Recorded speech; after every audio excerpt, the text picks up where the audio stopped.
Yo, how is it going? What's up, S-Croc? Alright, one sec, just getting my levels set up. I always gotta do a little bit of staying true to my millennial roots. I don't have everything set up when I start. This is like my version of that thing where, like, apparently millennials have this thing where, like, when they start recording themselves, they pause for a sec because they're not sure it's recording. So they're just like, is it working? Sorry, just getting a couple things squared away with the stream.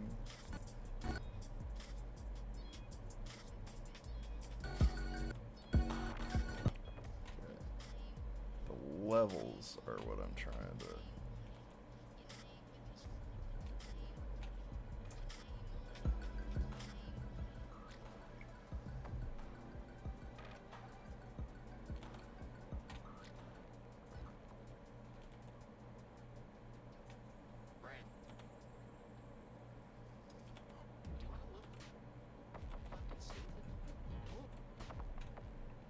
Okay.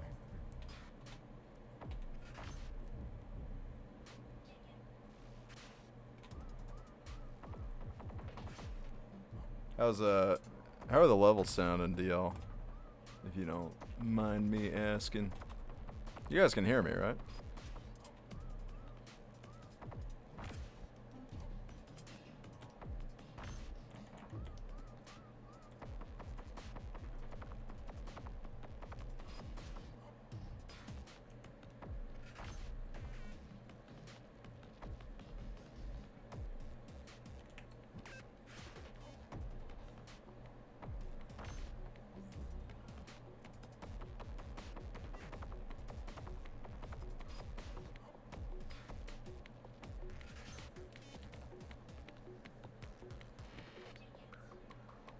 Sound good? Alright, great.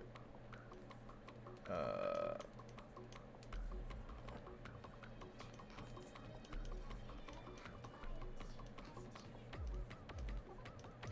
I'm gonna use the bathroom real quick, and then I will get into it.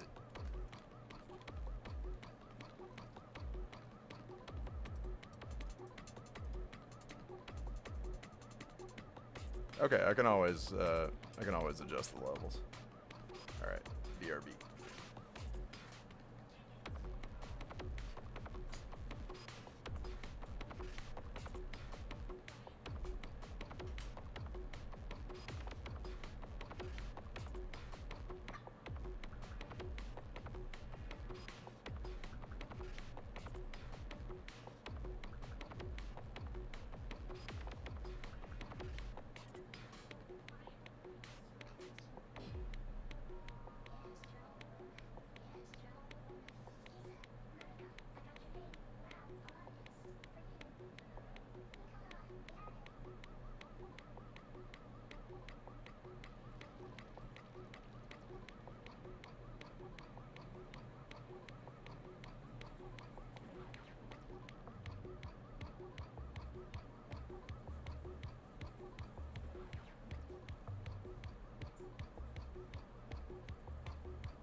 Alrighty. I have returned. Check, check. Alright.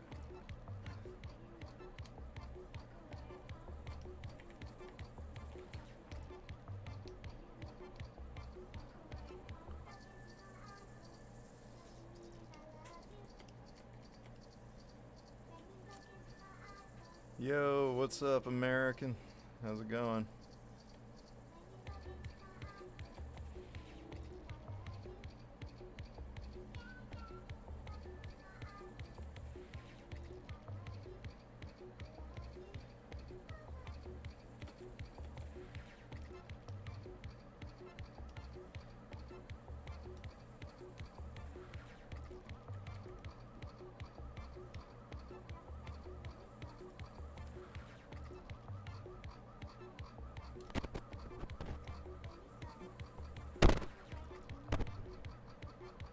Can you guys hear me?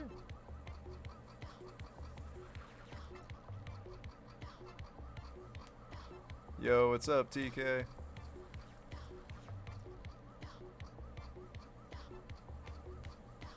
The gang's all here. We got Fully Cooley on the screen. This is my... there's no words for how important the show is to me. This is like my Rosetta Stone. Okay, sick. Loud and clear. Yeah, I'm gonna, let's see, what kind of music should we go with? Trying not to get copyright struck, but I don't have... Let's do... UK Garage Cherry Blossom Picnic. That sounds fucking dope. Alright.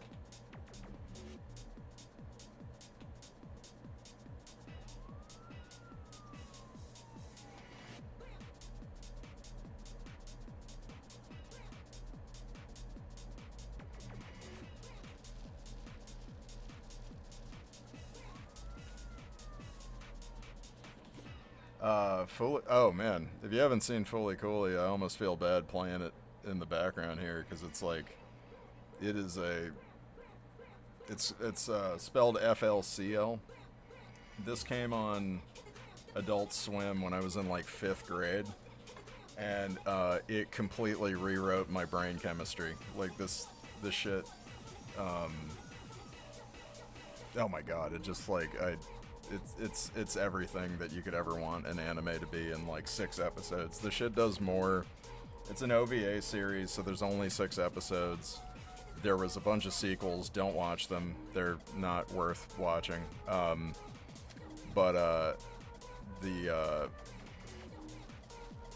It's like everything you could ever want in an anime. It's just, the animation's incredible. The story's so cracked out. Look at this. Look at this shot. Like, just, fuck. Yeah. Man, should I play something else? I don't want to, like... I just put this on assuming everybody's seen it, but I mean, like...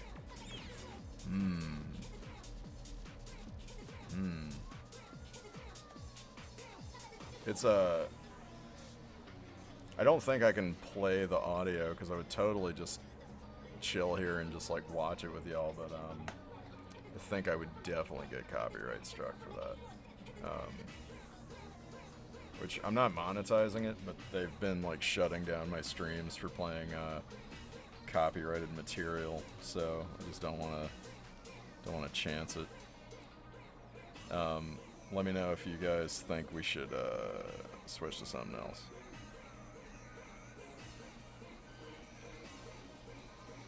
Yeah, playing this on mute feels like a crime as well, because it's like the soundtrack is so good.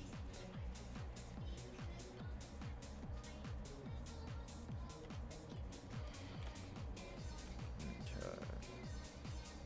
So today we are in establishing shot land. I'm trying to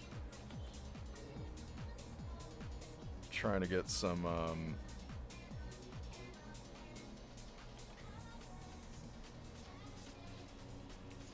It's your specialty, not watching stuff everyone should have. Hey, it's, you know, I mean, it came out in like, what, 2001? 2000? No, I mean, it actually came out in 1999, so, I mean, it came to the States in like 2003, 4, something like that. No, 2002 probably. So, I mean, if it was before your time,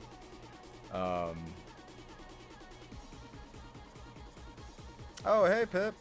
Yeah, no, I got your email. I'll change that soon. Thank you.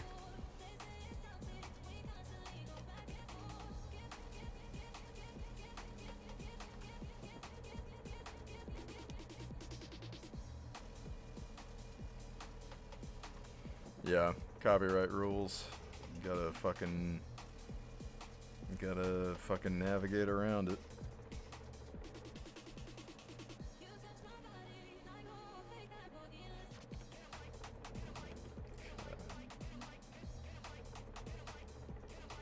So yeah, right now I'm, as you guys can see, I'm making some backgrounds. I went around, out around LA, and I took some photos for reference, so that I can get my, yeah, just as a fucking cheat, you know. I love a good cheat, and if you just steal your reference from the real world, it's like it's there for you. You don't have to fucking draw that much.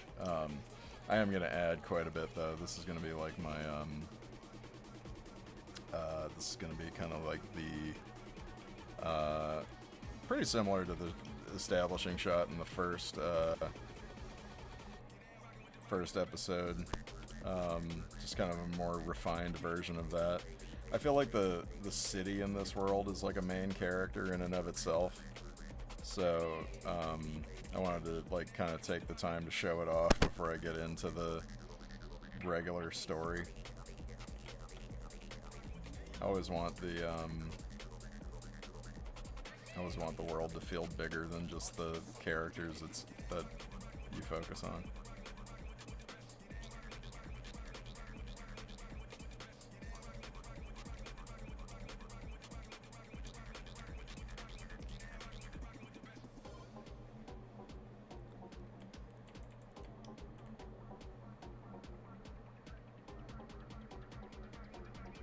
Yeah, sorry, Pip. I saw it.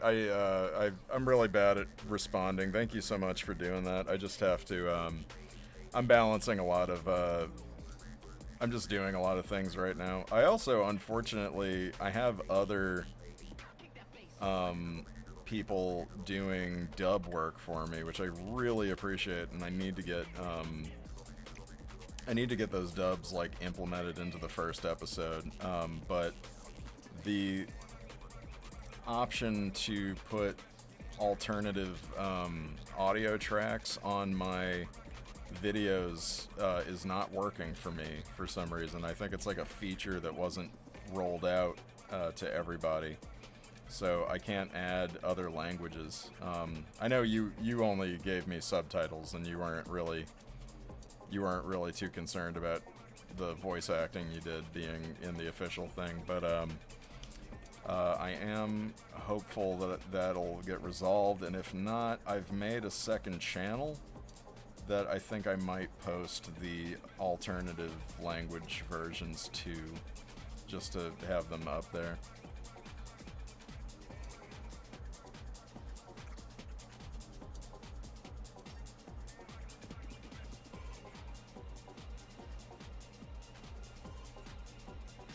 Oh, I mean, I don't consider going around LA torture. I love LA. It's a pretty interesting city. It's very it's got its ups and downs, but I've made it a home. I'm very there's problems, just like there's problems anywhere. But it's got a very unique character that you can't get anywhere else. I've noticed not a lot of people are proud of LA, like they are with New York. Everybody wants to claim how New York they are, and like everybody who lives in LA seems to be like embarrassed to be here, which is kind of a shame. But that's just a lot of people from out of town, you know.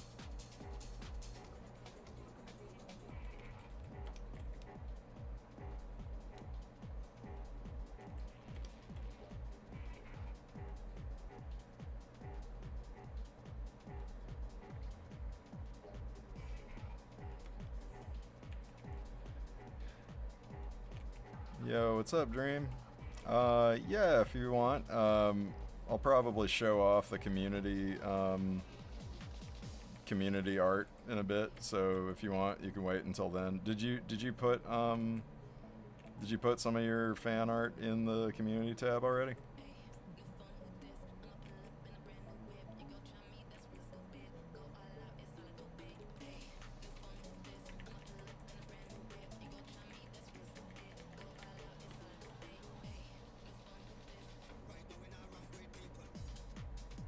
the European view on LA is like hell on earth. I mean, America in general is hell on earth, I suppose. Well, okay, hold on. That's not... I want to be careful saying things like that because of how bad America has made other parts of the world. I don't want to downplay the relative privilege that comes with being in the heart of the Death Star, you know? But any problems that LA has are just kind of like regular American problems taken to the extreme. Like, we don't have the strongest infrastructure. We don't have like we don't have the most equitable sort of situation with like the separation of like the rich and the poor in LA is pretty bad. Yeah, and the middle class is just like non-existent. Although, you know, it kind of never did exist in the beginning.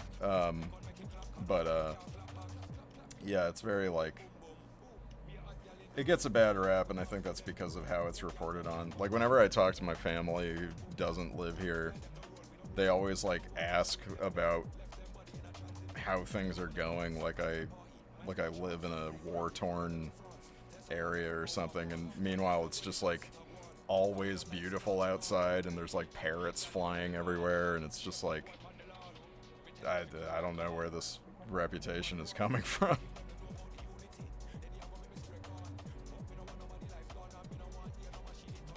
No, I thought your voice acting was really good. I just, no, dude, I think you did a great job. No, I don't hire professional voice act. I'm not a professional voice actor. I just like how people sound. I think when people sound like normal people, I kind of really like that.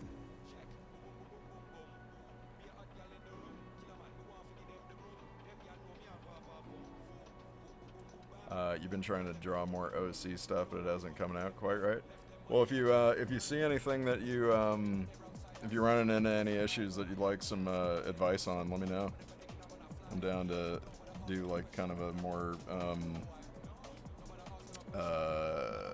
instructive walkthrough with you if you want. Let's see, what am I looking for? I'm looking for soft shading.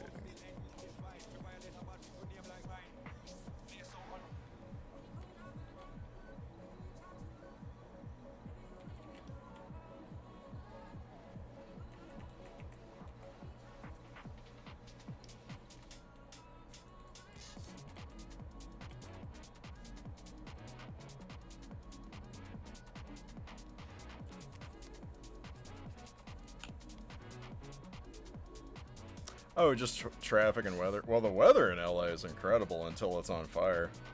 I mean, it is out in the desert, so I mean, you know, we get some pretty crazy, pretty insane sunshine, which I'm sure did not bother the indigenous people here that much, but yeah, for my pasty ass, it's pretty aggressive. But yeah, the traffic, holy shit. Yeah.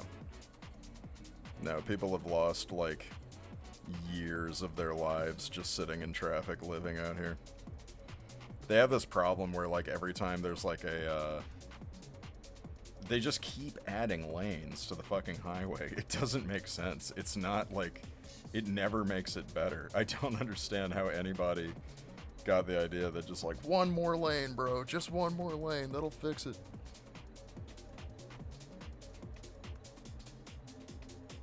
Okay, yeah, appreciate it, TK. Check out that there's a book that I always recommend to people getting into drawing called Anatomy for Sculptors that you might want to check out.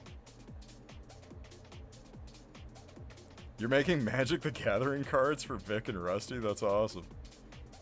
What is Vic like Innistrad colors? I guess he would have to be, right? He's like black and blue vampire.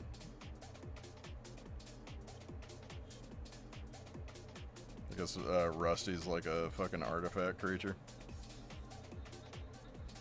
That's so fun.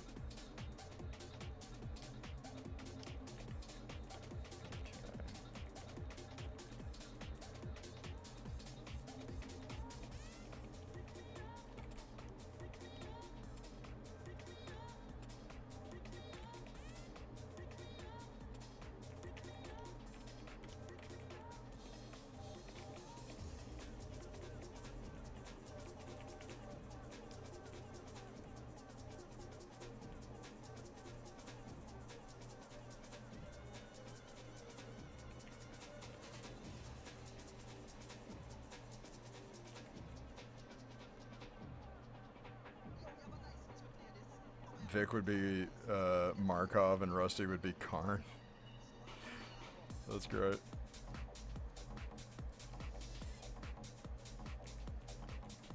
Who's Karn again? That's what set is that?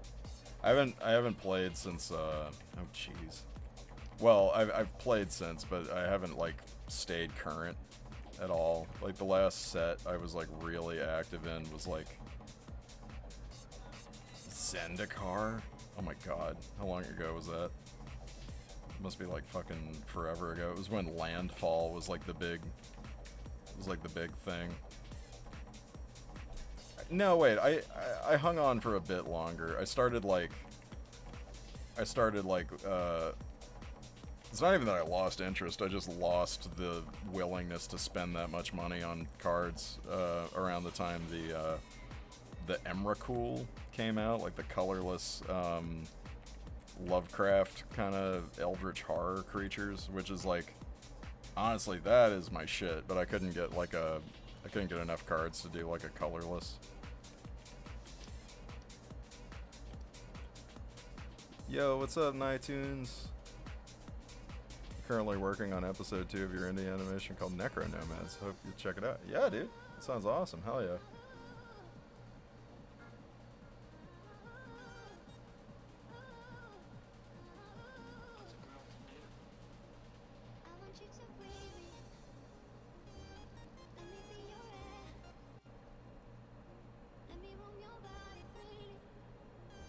Whoa, 30 minutes. That's awesome. Hell yeah. Damn, this is like a whole ass show. Dope. I'll give this a watch later. Oh, you did it with 3 other folks too? That's dope. Yeah, everybody check out Necro Nomads on YouTube.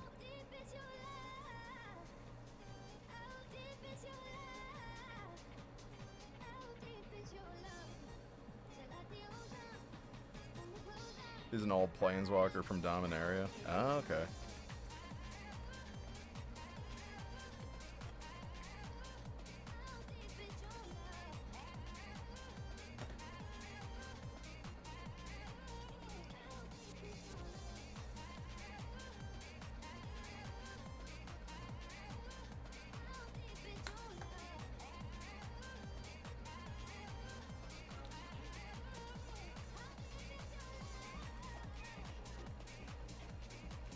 There's like a trick. Oh my god, let's see if I can fucking remember this. There's like a trick when it comes to like drawing vertical objects in perspective. I'm trying to do like the cross beams on these. This is where I'm gonna start getting away from the source photo for this background. Is I'm gonna put like kind of an underground food market down here, like built into the side of the tunnel. And let's see, there's a trick for drawing telephone poles and things like that in perspective. I'm trying to remember, how does this work? You like something like this?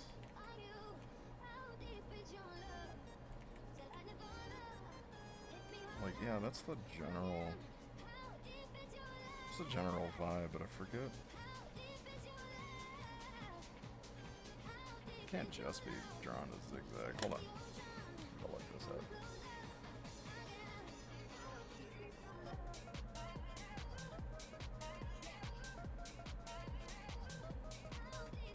Santa car has. Drive to town. You've been messing around with MTG Set Designer, making tokens out of OC art you commissioned. That's sick. Hell yeah.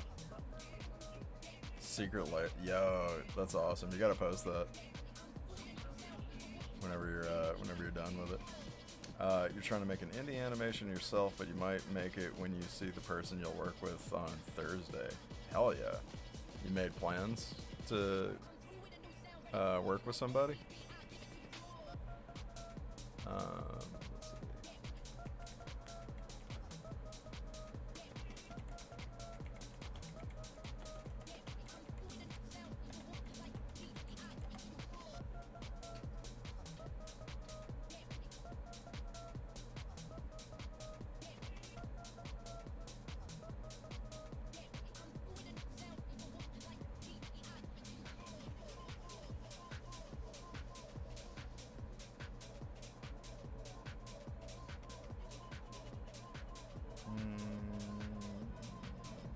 Let's see.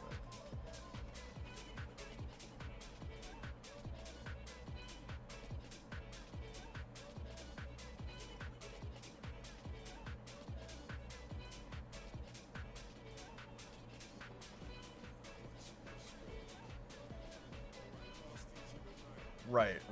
Okay. That's okay. So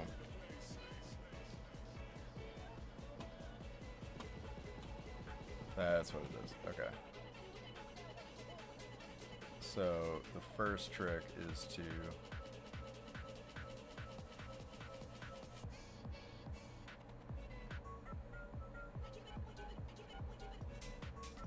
how's this guy doing this? Sorry, y'all, I'm getting like a refresher on a YouTube video back here.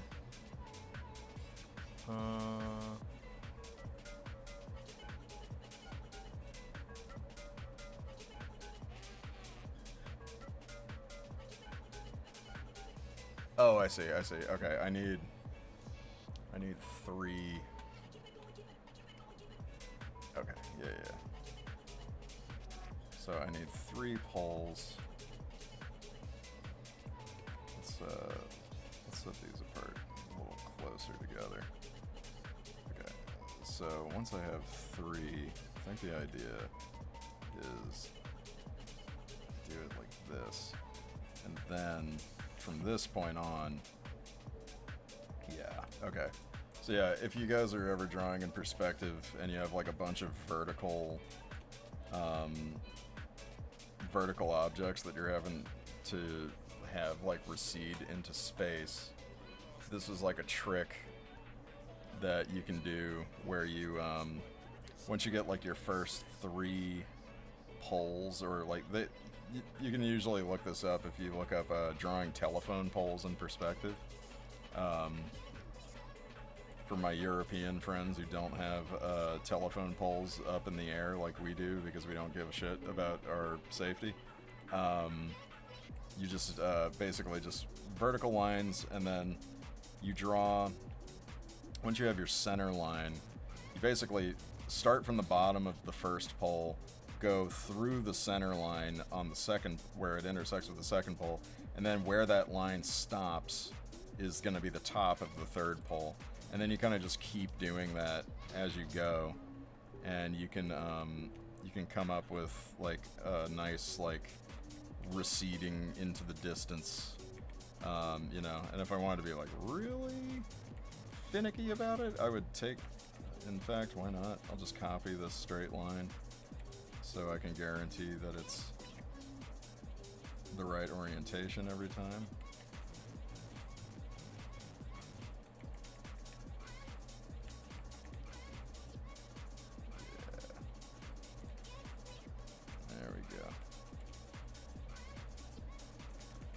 Making like a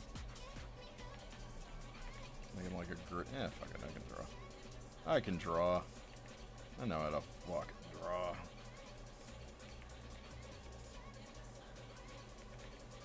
So yeah, this is a really good trick for this background is pretty much just 1 point perspective, so it's should be pretty easy.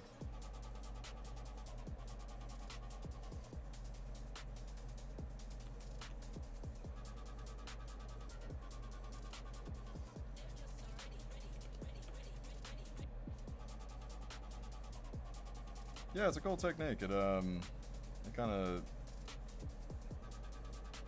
makes it a lot less daunting.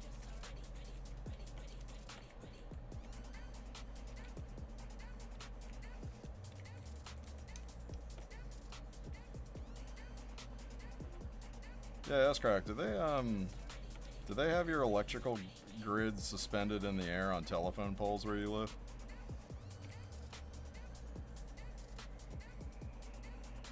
We had a friend come visit from Sweden one time, and they were like anxious because of how they were just like, why the fuck is all of your wiring like hanging over your head? That doesn't make you like uncomfortable. And that was the first time I ever heard of people's electrical grids being buried underneath. How long did it take me to make the pilot episode? I was working on it pretty much non-stop for about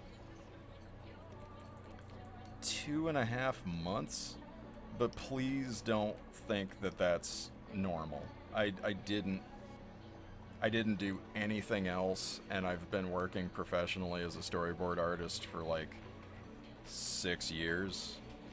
Or I had been up until that point. So like I had already like I voiced all the characters myself. I made all the music myself. Well, with the exception of my buddy Michael, who did like that amazing guitar lick.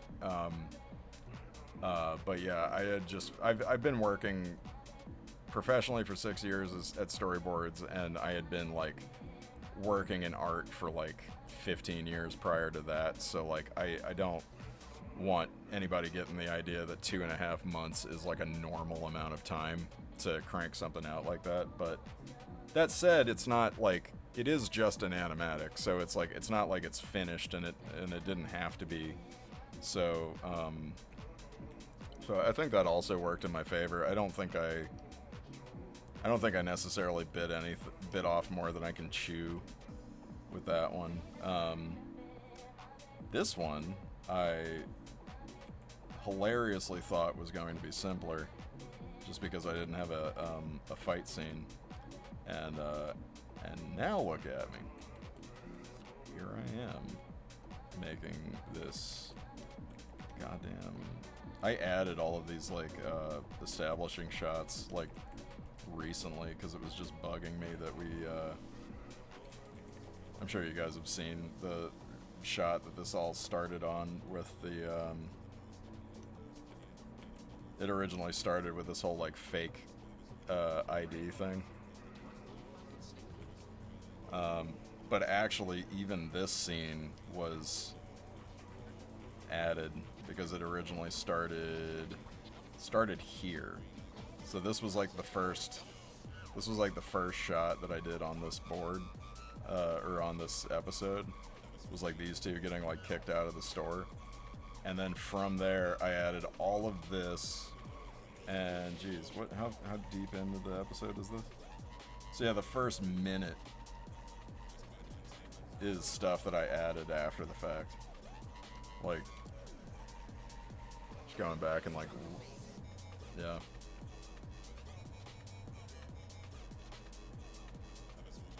Holy shit! You had a concrete pole fall over? That's crazy.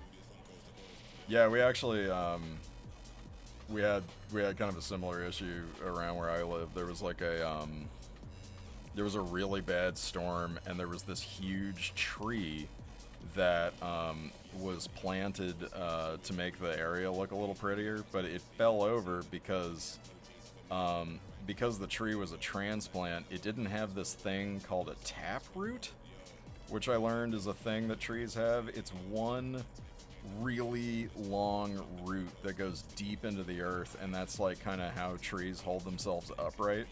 But because the tree was transplanted, it didn't have that, and the wind just like knocked it over and hit a telephone pole. The telephone pole snapped, crushed some poor dude's car. It was just, yeah, it was a whole thing. So yeah, definitely Not great. I'm a little conflicted about how I feel about it, though, because while, yes, it is very dangerous to have telephone poles and having your entire power grid suspended in the air, they're just so pretty. I love seeing all the perspective lines across the sky. Dude, the tree was so embarrassed. I felt so bad for the tree. It was just like, oh man. All the bushes were laughing at it and shit. So sad. Poor baby.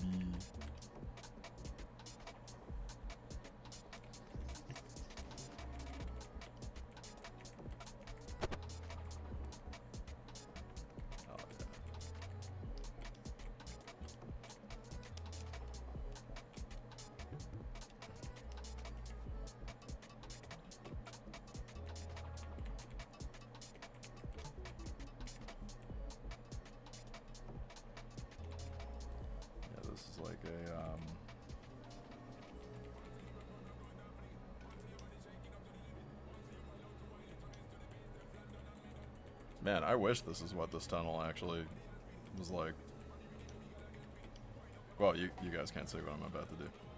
I gotta actually do it. I'm gonna turn these, I'm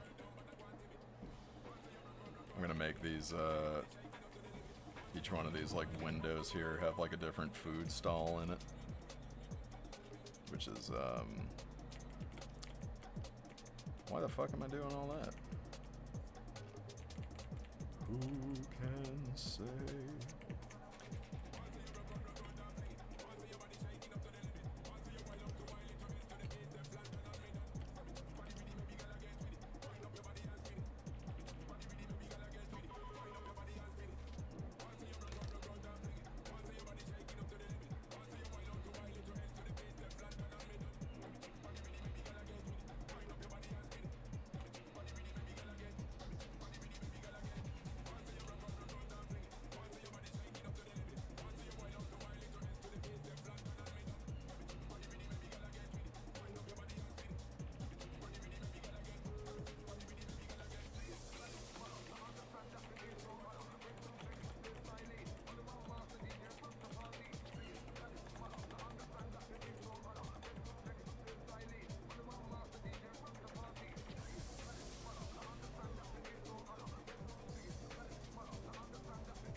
Yeah, what's everybody up to?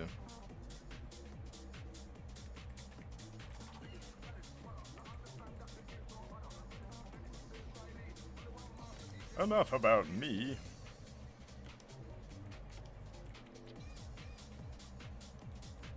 The fuck are y'all up to?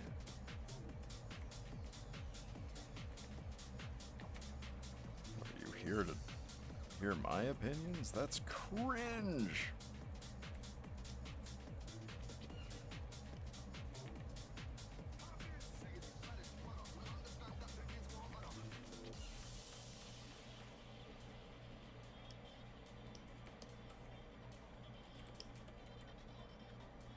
Oh, there is only like 4 of us in here. Wow, this is like a much more intimate gathering.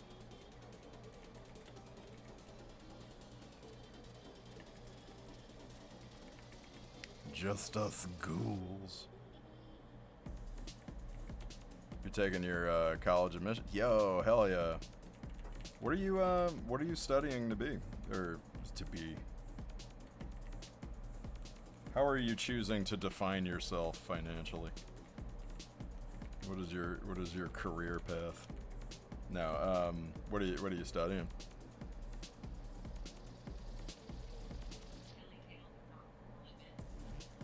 Yeah, you just took your finals not too long ago? Is that right?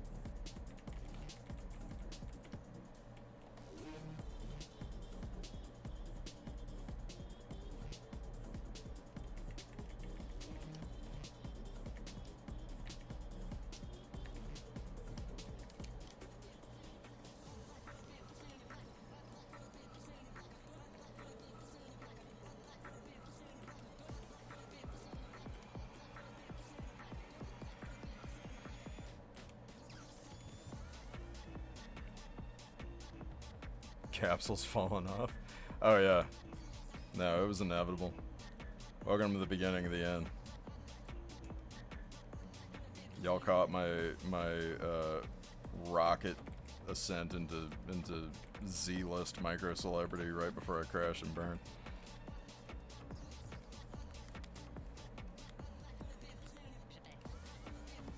Reviewing some charts for mortality reviews. What is that? That sounds interesting and maybe scary. Is that a terrifying thing? Because it kind of sounds like one.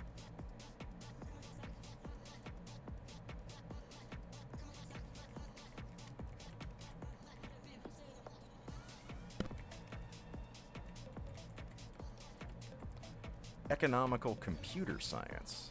Not out of particular passion, but it seems like a straightforward. Yeah, totally.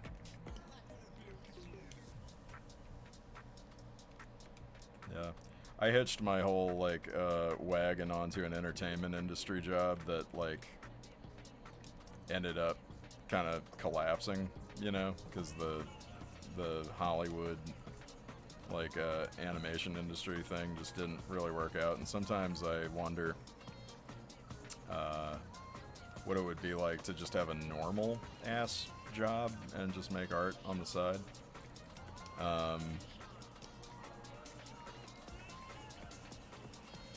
You make art, right? But anyway, yeah, that's cool. I mean, it's like, you just said it's not cool, but, you know, I think it's, like, dope to just get a stable job and just have, like, hobbies.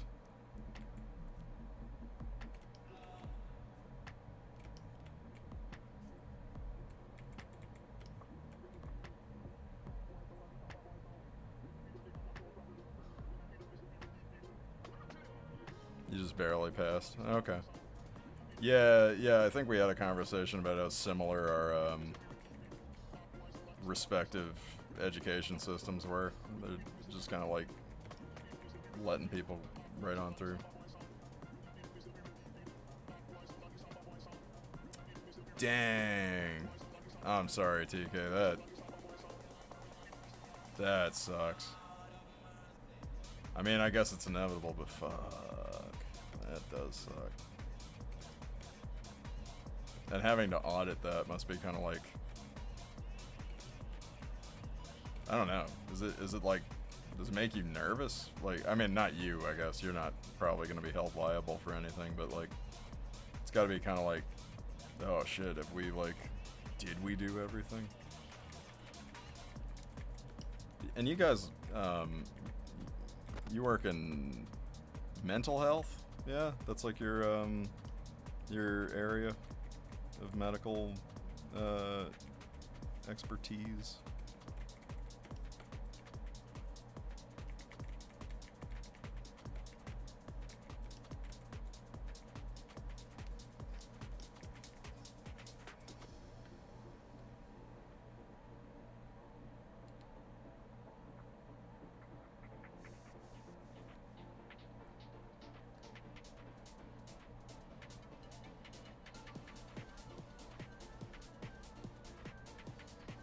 Some Jewel Hunter Bem. I hope there's nothing. I'm just gonna play some like random anime OVA that I have. Wait, am I? Is it gonna work? Or conversely, my Wii is gonna crash and I'm gonna have to reboot it. It's maybe that's a sign that Jewel Hunter Bem isn't going to be the one that I play.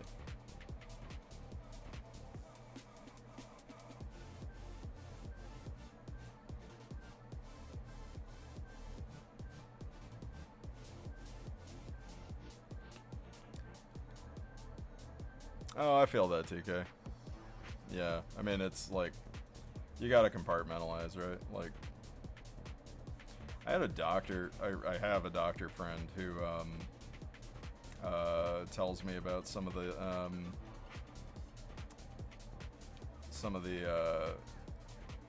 kind of the interesting quirks about being like a healthcare professional, and he was talking about how he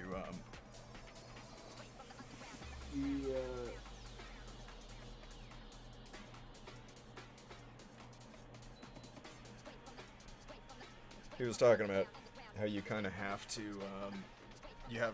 compartmentalize when you're working with patients, because if you start thinking of them as people, you kind of like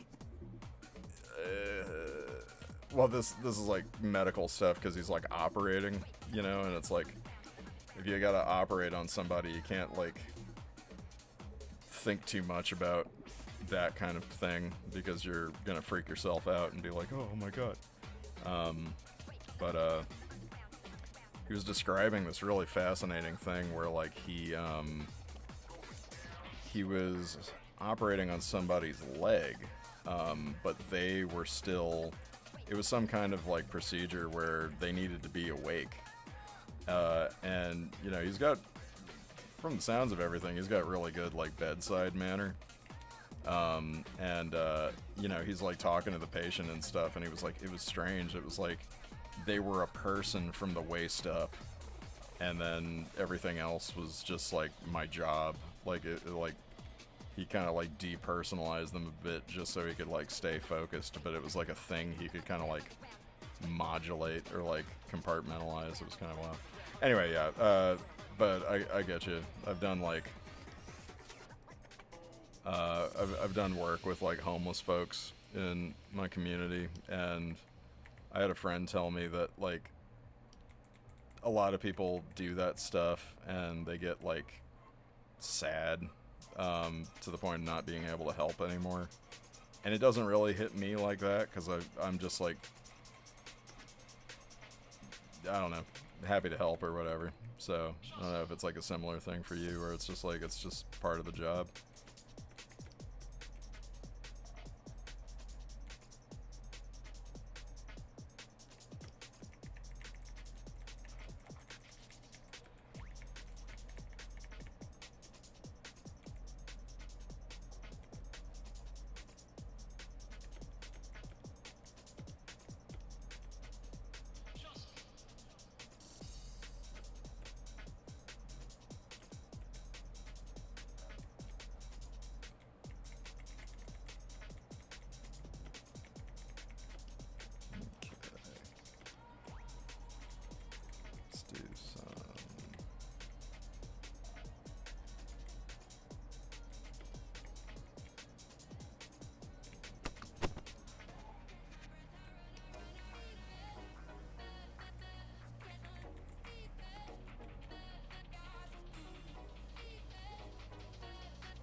Radical acceptance. It's not like, you know, anything you have control over, so you focus on. Yeah, right. Like it's best you can do.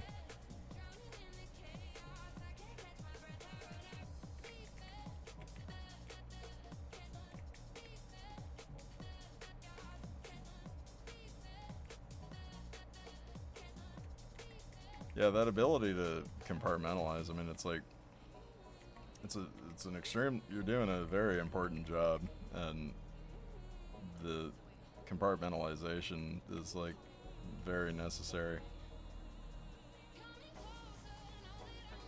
Makes sense.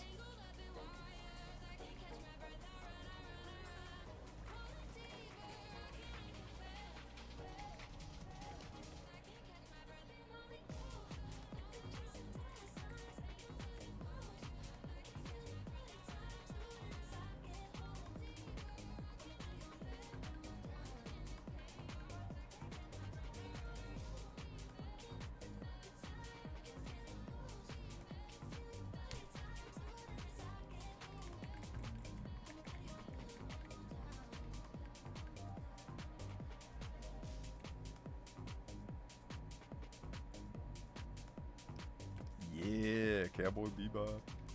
Yeah, I felt bad, like, kind of visually spoiling Fooly Cooly, so definitely check it out if you get the chance. I think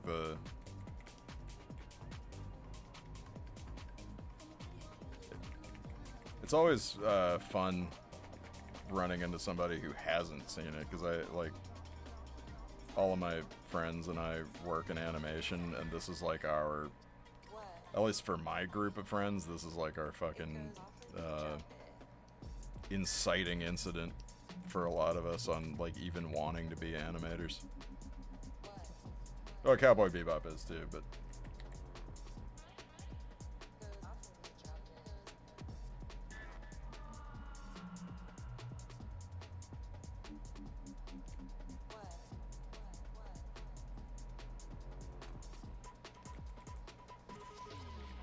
that's dope, dude. Yeah, it's cool that you can kind of like see it as a skill set, which it is.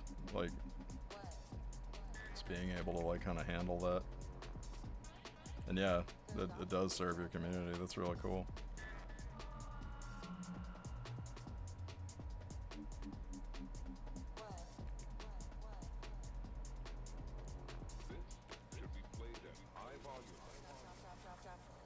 Dude, yeah. Oh, I should put Outlaw Star on here. I always thought of Outlaw Star as like store brand Cowboy Bebop. Like it's the Mr. Pibb to Cowboy Bebop's Dr. Pepper, but I haven't really given it like too much of a deep shot or another chance. I gotta revisit.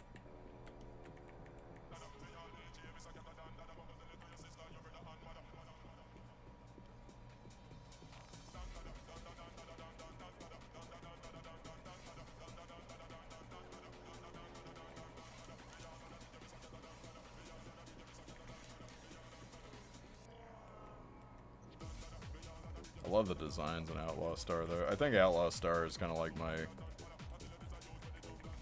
It's absolutely my vibe aesthetically.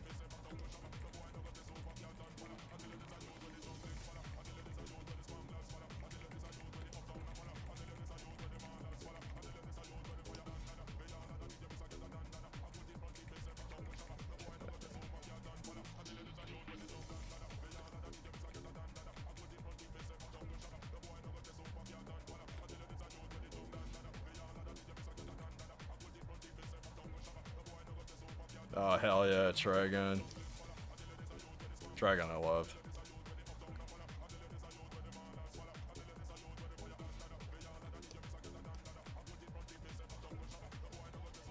Derivative. Derivative. This I love.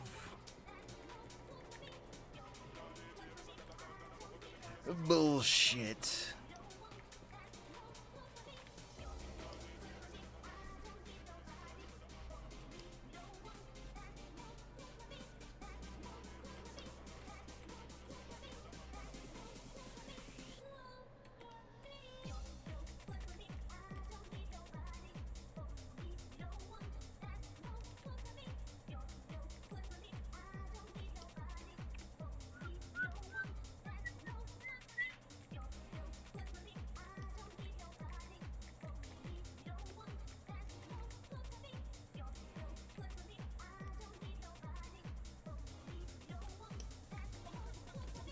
Oh, dude, yeah. S-Crack, if you got any, if you want any recommendations, I could exhaust you with them.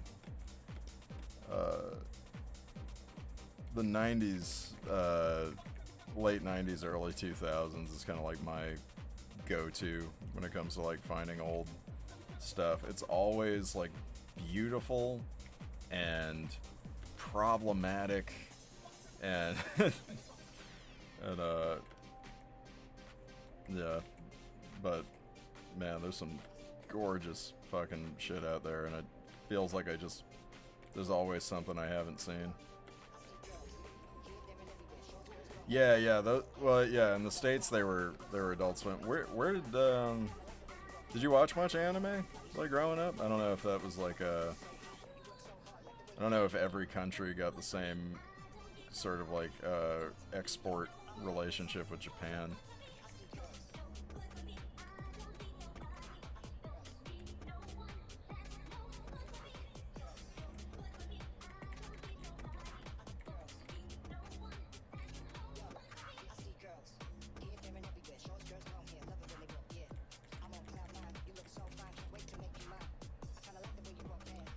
Oh, Record of Lodos War. Fuck.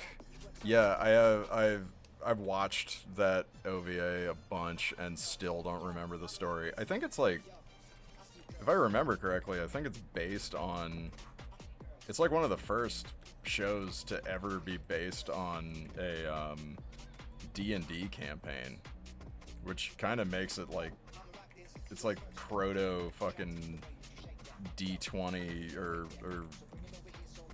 Vox Machina or whatever the fuck. That's like every fantasy show now is like based on a D&D campaign. Yeah, we had Beyblade and Bakugan. Those were kind of like our, yeah, those were like our Saturday morning cartoons in the States. I forget where they aired. I think that was, well, why am I telling you? It doesn't matter. Yeah, those were like kind of the TV Y7 like kids ones, and then Adult Swim had like the, everything here was like kind of separated by whether or not the studio execs thought it was like safe for children or whatever. That's actually where Adult Swim, like, that's why it's called that, is because it was like it was like Cartoon Network's like adult block.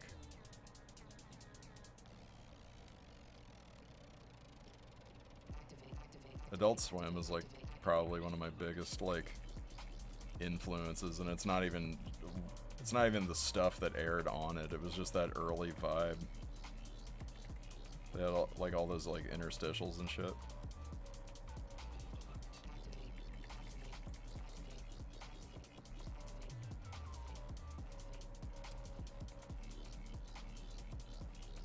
Jetix. Oh my god.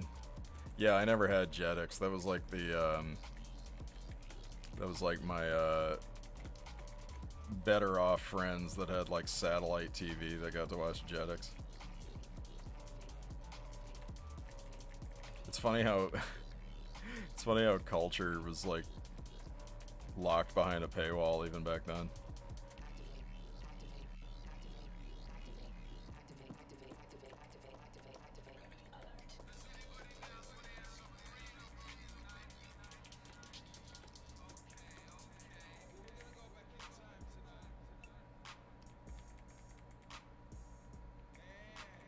This is just stupid that I'm putting this much effort into this background. What in the fuck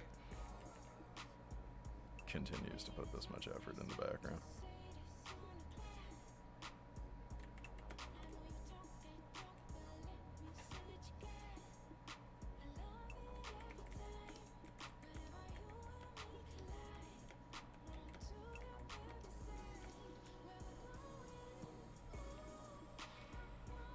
Oh my god. Yeah, I love everything you just listed. Lodos was your first anime? That's I feel like that's some pretty good weeb cred.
Some of this is honestly just me fantasizing about like things I wish we had in the city. I guess setting a food court in a high traffic tunnel doesn't really sound like a great place to eat, but that's why this is cyberpunk, because there's no health agency.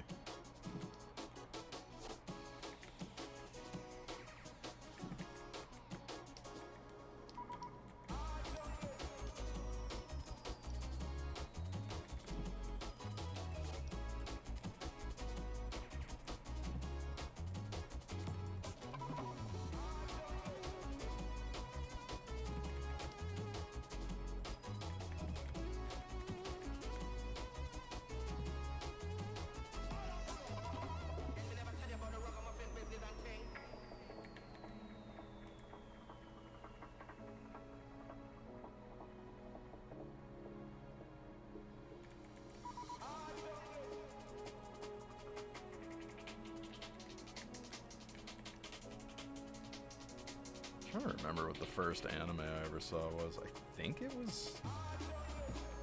Oh, Sonic X was yours? That's great. Gotta go fast.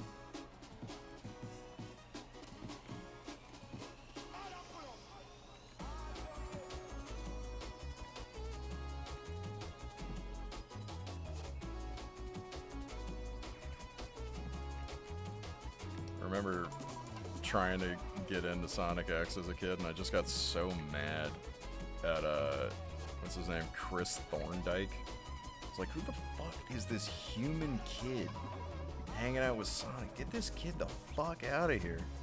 I, like, had issues with there being, like, a human sidekick character.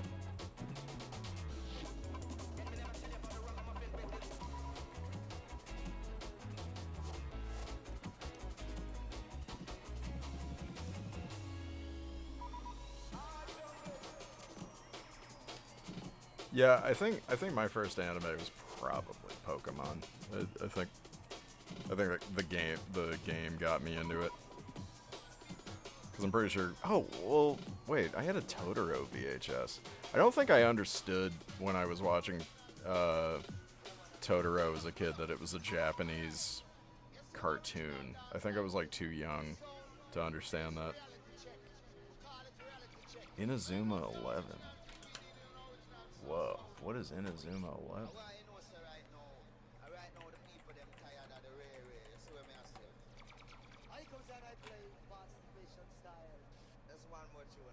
Whoa, what is?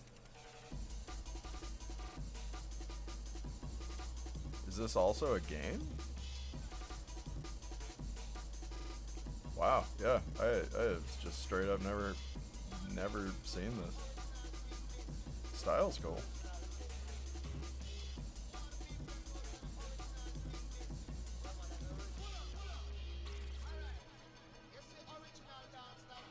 The original dance.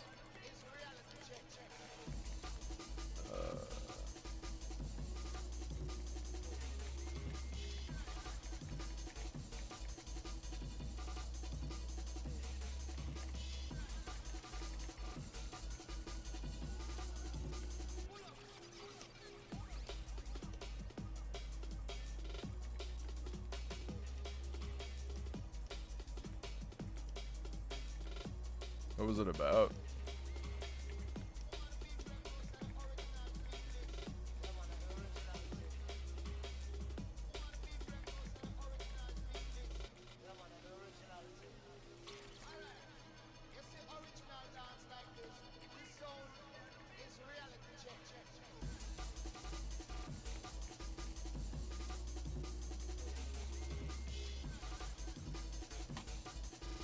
Oh, okay. Football.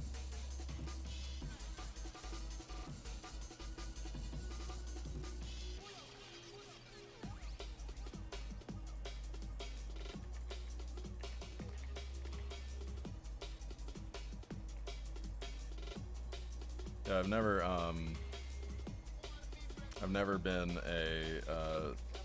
been a sports fan of any kind. So I don't really keep abreast of any kind of sporting events or whatever, but I guess America finally hired somebody from another country who knows how to play football. And I guess we did okay in the World Series or something, because people around me were flipping out. Although actually everybody around me was like rooting for Mexico pretty hard.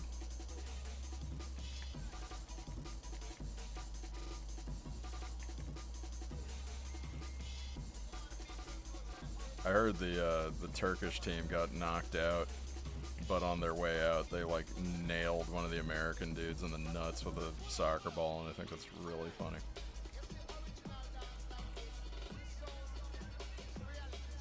Apologies for calling it soccer. We have our own football here, and it is such a cultural juggernaut that it's going to be pretty hard for me to not call it that. I was from a very big American football town. Yo, what up, Crimson?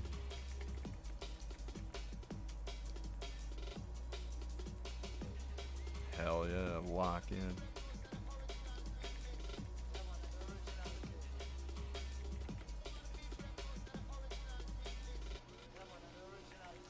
Yeah, it's just not really my thing. I mean, I'm just not a very competitive person. I mean, I can kind of get into it with like, yeah, I bet.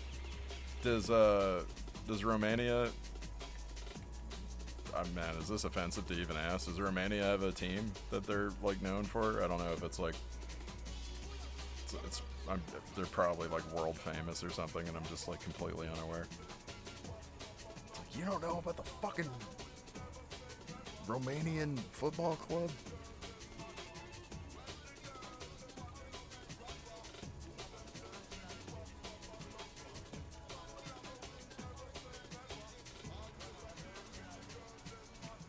You were playing D&D at your friend's house and the kids were screaming over the World Cup. And that's so funny because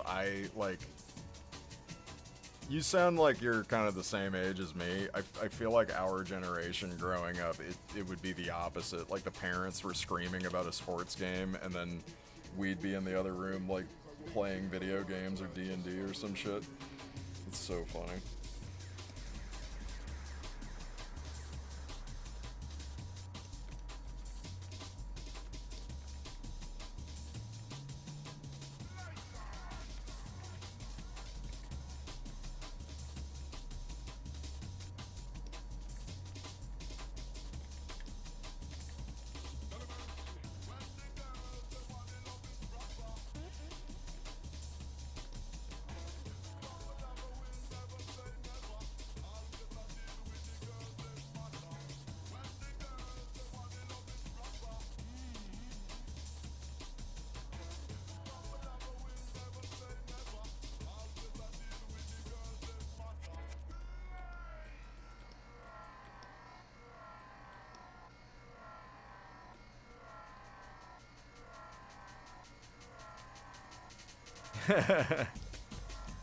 From a nerd to a fit bodybuilding nerd.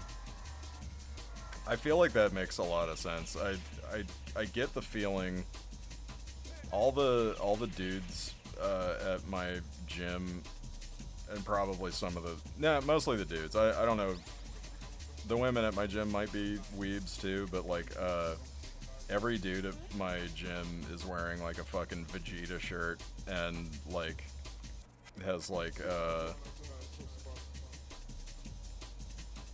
I don't know, they're like clearly nerds, and I feel like bodybuilding is its own like nerd culture.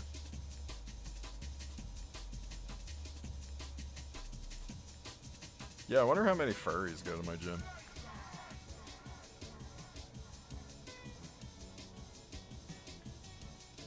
Oh no, there's like football rivalries that like, oh, that's fun. You know what?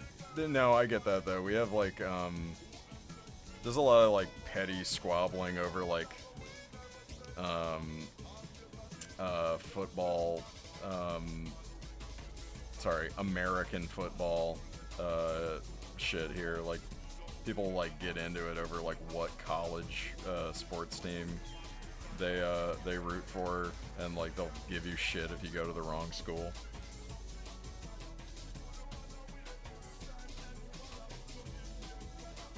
Hell yeah.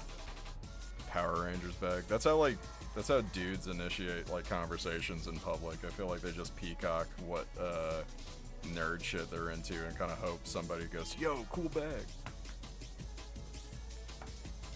Sorry, trying all this fucking chicken is getting me hungry. One sec. I will be right back.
This a real trap, don't stop it. Tell you this a real trap, don't stop it. This a real trap, don't stop it. Tell you this a real trap, don't stop it. This a real trap, don't stop it. Tell you this a real trap, don't stop it. This a real trap, don't stop it. Tell you this a real trap. Each different style of music. Live good in the neighborhood. And live the life you love and cooperate and keep the smile on your face and rock the drum and bass. Introduction, I will live and direct. Now you're the one I call assassinator. Get a style now. Live and direct.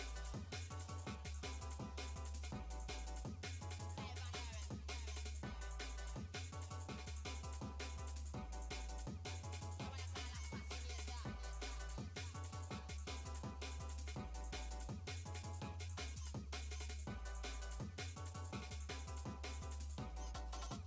Get a style now. This a real trap. Don't stop it. Don't stop it.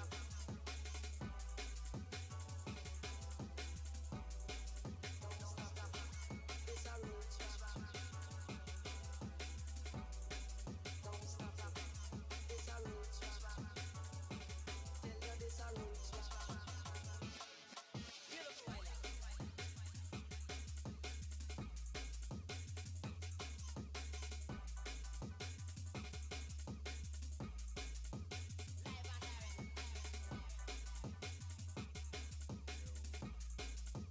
The one I call assassinator.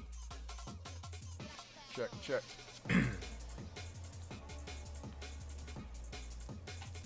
Oh, these. Okay, that looks good. Let me just blow y'all's eardrums out real quick. Oh, one sec.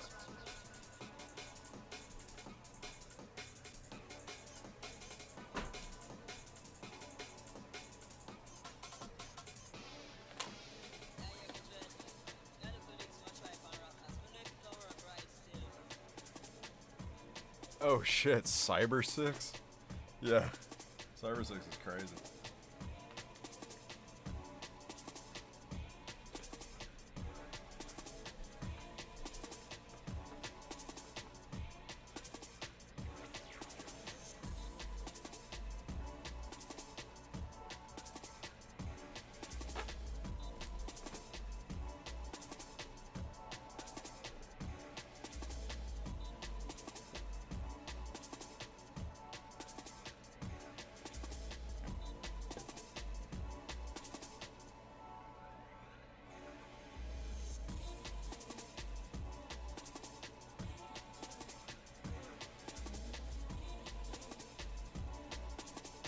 I wonder what indie cartoon you were talking about with the anime visuals.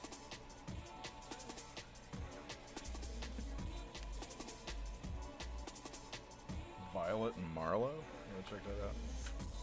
If you guys like Power Rangers and stop motion, you should check out Rough Danger Dogs. Some friends of mine made that show, and it's so good. I did some animation on it as well. It's a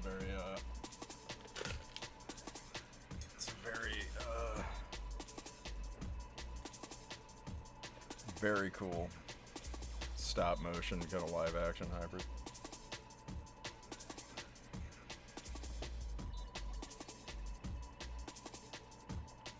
Yo, what is up, Trike? Welcome. Violet and Marlowe.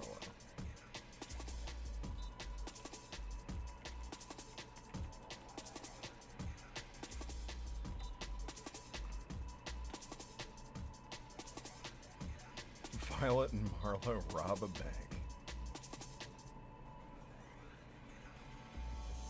Oh yeah.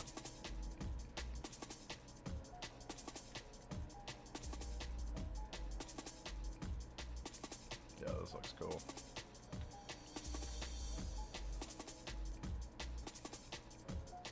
Uh-oh.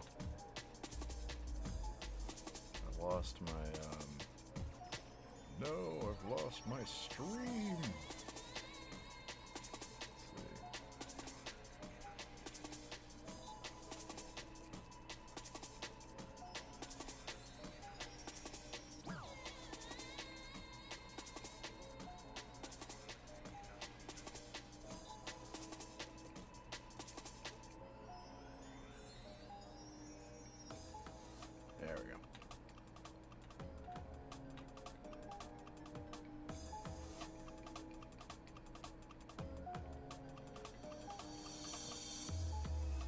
Oh yeah, I'm very curious about the new Leica film.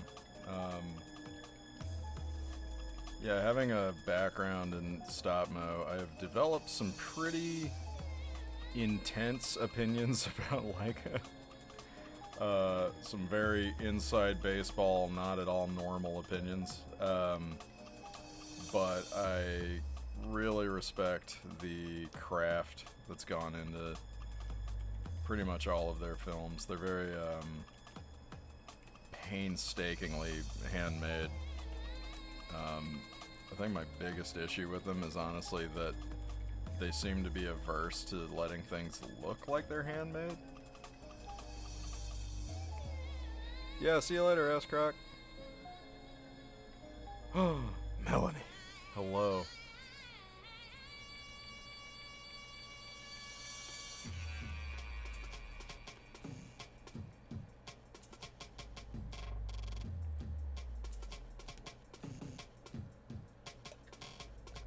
Yeah, in my opinion, I feel like Leica is obsessed with realism to the point where sometimes it doesn't even look like stop-mo anymore, which kind of bothers me. I usually like my stop-mo more unapologetically chunky, but you know, that's their house style, and they're you know, they hire some of the most incredible animators in the world, so it definitely has its beauty.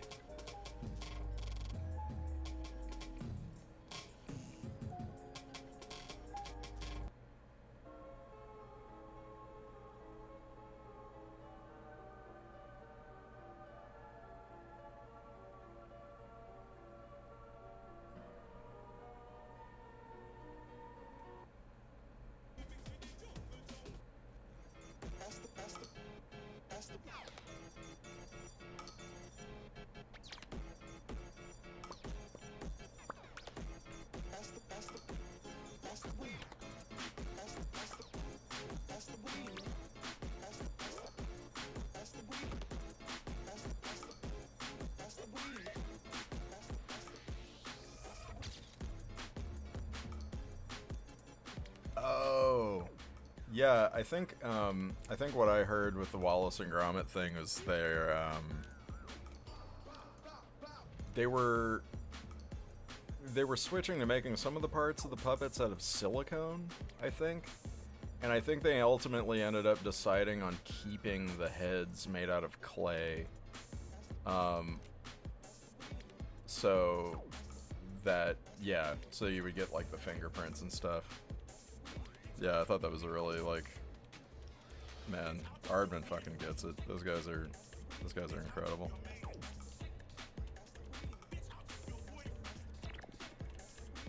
Yeah, like crazy clean pixel art is definitely can be really, like, at a certain point you're just like, bro, this is just a painting. Like, what? Which is fine. I don't know. It's like, I don't think I'd have as much of a problem with Leica if they didn't push so hard to be like the front face of stop-mo. Like, they're kind of like the biggest fish in the pond, and not everybody is the son of the Nike CEO and can afford to, like, make shit tons of like they've never had a movie be profitable, except for Coraline, I think. And that's like a luxury that only they can afford, so it's like kind of, yeah, I don't know. They kind of, one of the things I do in Night Crew, maybe to my detriment, and like I'm kind of doing it right now, is like I'm trying really hard to make the world of my series feel lived in, and one of the things that inspired me to do that was how much I didn't like the movie Box Trolls.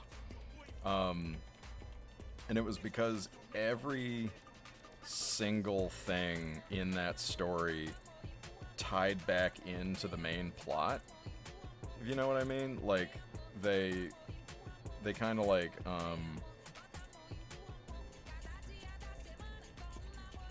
they have like a fixation on like keeping everything like super like airtight, like story structure wise. And in my opinion, big caveat on everything I say, it's art. There's no correct or wrong way to make art. But in my opinion, that world felt very small because everything was so like in service of the plot. It felt like the entire world took place on a stop motion set, not like it was a lived in thing. So that's like the kind of shit I try to avoid in my stuff, but here I am putting cash registers in a tunnel just to get across the idea that people buy food down here. So egg on my face.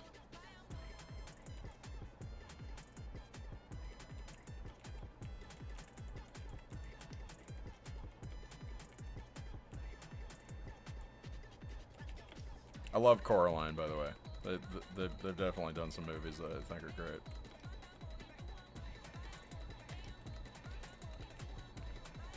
Yeah, I like... There are parts of it... Like, honestly, don't let me ruin y'all's... Like, if you guys like the movies, please don't stop liking the movies by any means. I just... it's because I'm an animator in stop-mo. I have, like, a lot of, like, intense stop-mo opinions, but, like, I'm so happy if people like still like it and get you know, get something out of it.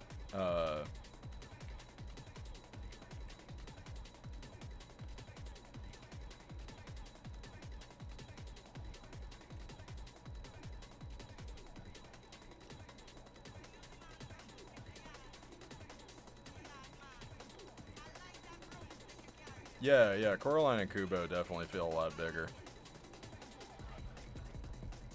Which is funny, because Coraline well, I mean, no, it's got a whole other dimension. Yeah, Coraline, even Paranorman, I think, has more of an indicator that there's, like, a world outside of the story. Yo, what's up, Candy Cadet? Welcome aboard. Welcome aboard the Night Crew train. Appreciate you being here.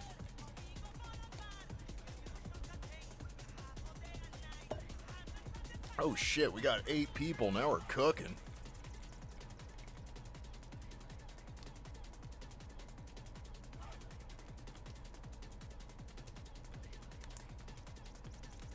You love the world from the Night Crew pilot? Oh, thank you so much. Hell yeah.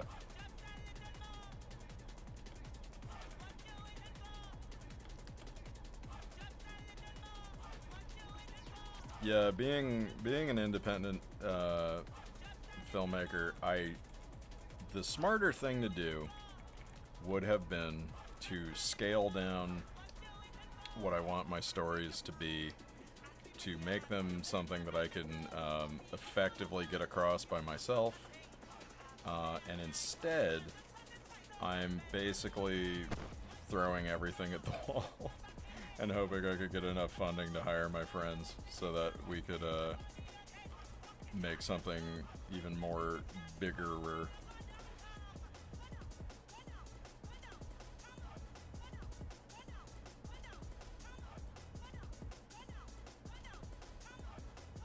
Yo, what up, sad boy, angry man?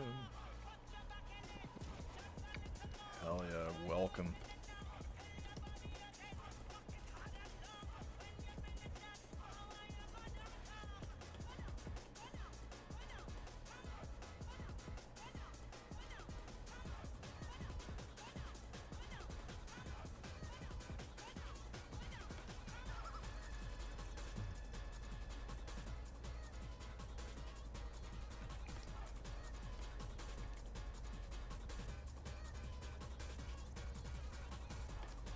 You love how the ghosts feel like dead people, paranormal. Sorry, Trike, what do you mean by that?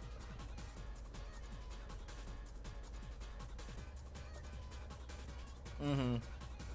Yeah, I don't know what it was about, like, it's been a long time since I've seen Box Trolls, but yeah, it just felt like everybody was related to the plot in some way that was like, there were like, it felt like there were like no incidental characters. It was really strange.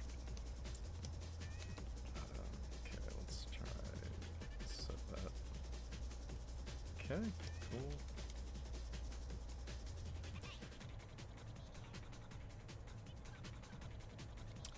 And then the other, this is more of a story thing that people will, you know, I think it's normal for people to disagree on this kind of thing. On a personal level, I didn't really like the endings of Paranorman or Kubo, just because I felt like the villains just got kind of forgiven for no reason, really. Like, they didn't really earn... Oh my god, the Paranorman one, I liked it when it first came out. I like saw it in theaters and I was like, oh my god, this is like the best movie ever. And then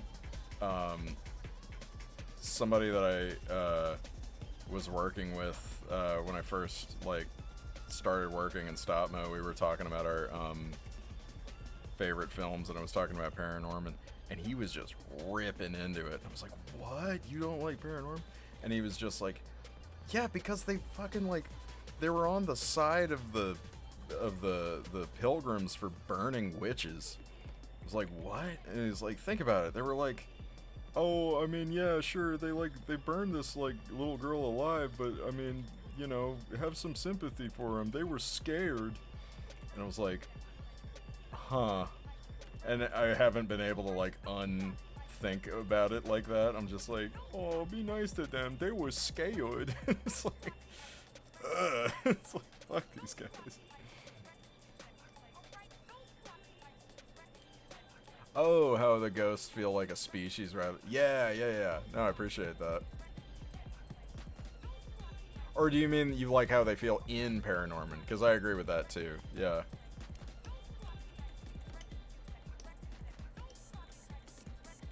Yeah, I loved Paranorman. Like, the ending aside, the atmosphere is incredible. The animation's incredible. I got to see, there was like a film screening, near the, there was like a film festival called like Animation is Art, that was like showing off a bunch of like films from like around the world, and they actually had a lot of the Paranorman like puppets and like sets like on display, and it was like, oh my god, they are some of the most gorgeous pieces of art I've gotten to see in person. Like, unreal.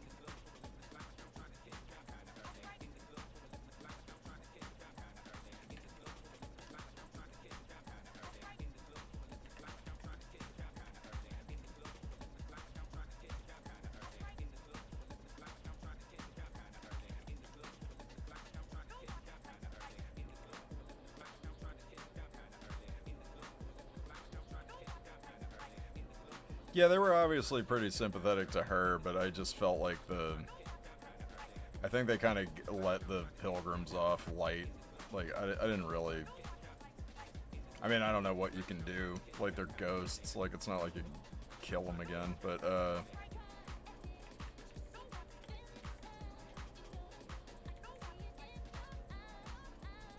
should give it another rewatch. I wonder if,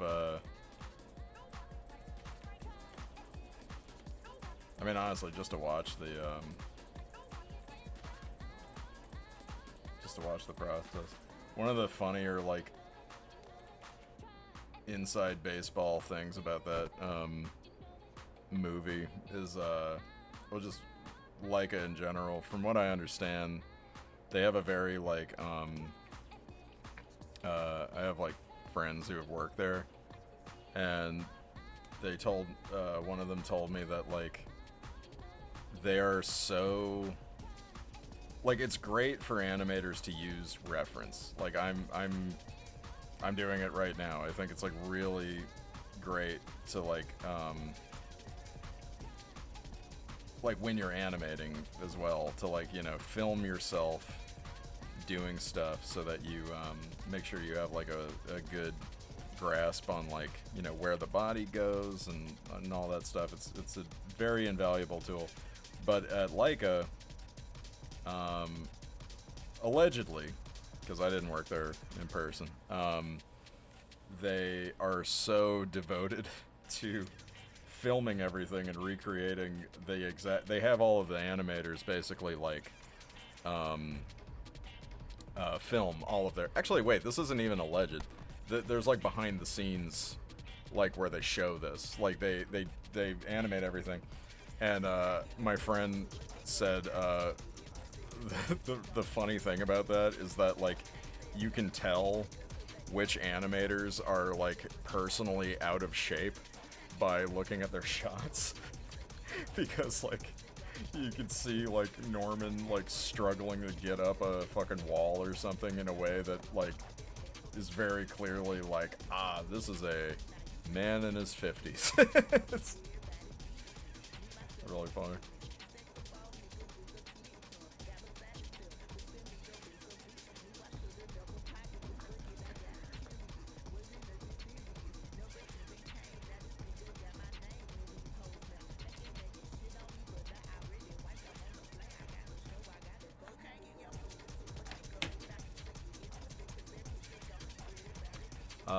Doing ghosts is a tough thing. Yeah, making them look.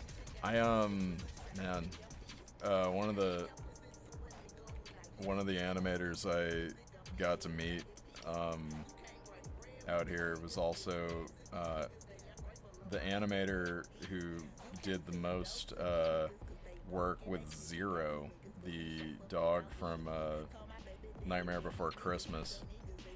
And the way that they animated him to get him into the shots was actually this technique called a Pepper's Ghost. If you guys have seen the Gorillas holograms, or, like, the Hatsune Miku hologram where they, like, project them onto tilted glass, that's basically how it. That's like what it was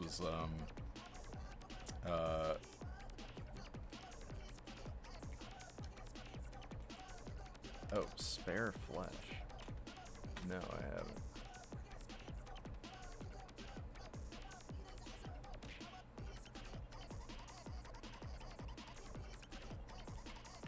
Spare flesh. Right. Thank you so much. Yeah, no, sorry. I gotta put this in the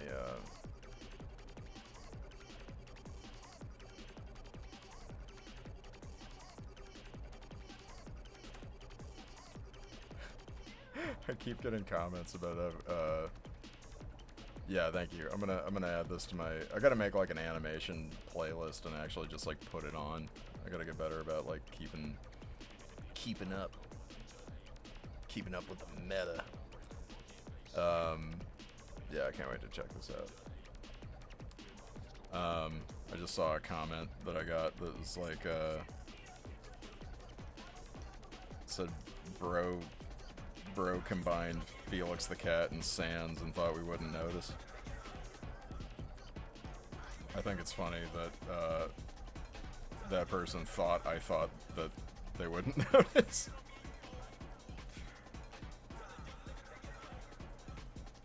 What the fuck is going on? How is this in front? Oh, because I'm dumb.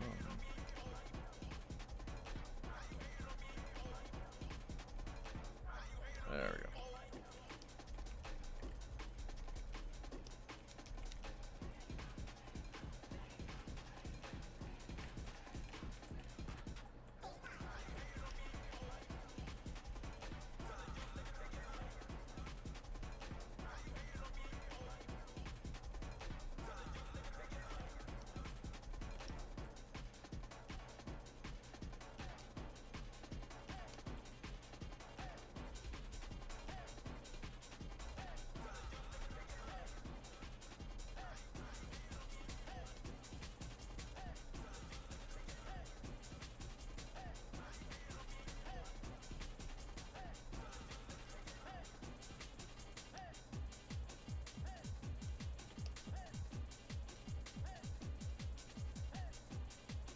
I should tell them that Rusty's actually a ripoff of Oswald the Lucky Rabbit and Black Rock Shooter.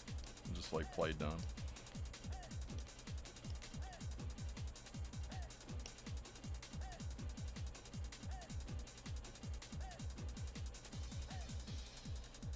Pleasantries making stop motion. Whoa. Stop motion animator. Oh shit. Or musician. That's sick.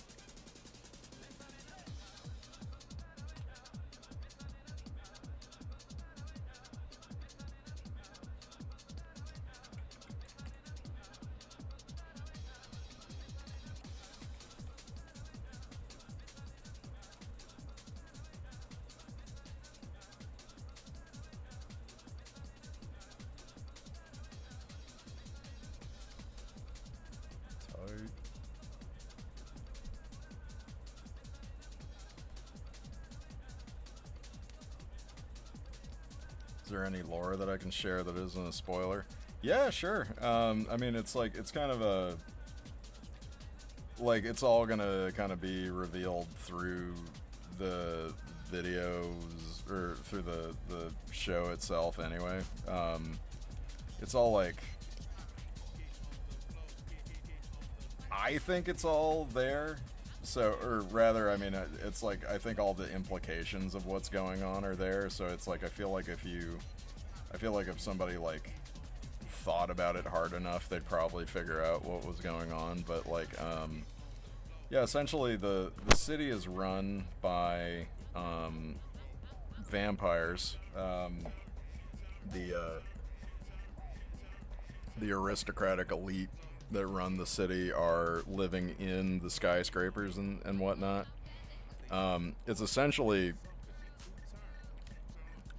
I'm kind of not committed to this, but it's kind of like set in LA, kind of, but like in an alternate dimension and also like 400 years in the future kind of thing. And the vampires have run the city for so long that nobody who's alive right now remembers a time where they didn't, is essentially the case. They took over, they chained the moon up into the sky to make it perpetual night, and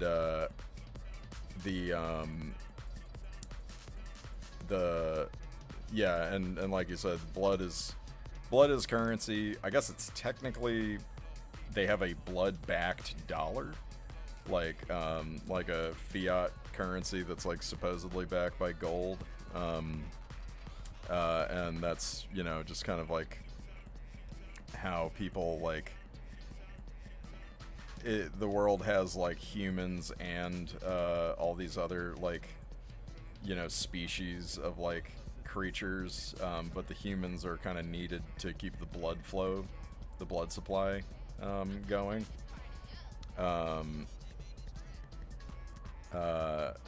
There are ghosts, demons, robots, and vampires. Those are like kind of the four big groups. And I have a lot of lore that I don't really want to get into yet about the robots. The vampires, I mean, like, that's the stuff that I think is pretty apparent. Like, Vic is a vampire who is really trying to reform himself. Like, he really doesn't want to be a part of the problem anymore. Like, he's become aware of how exploitative the vampires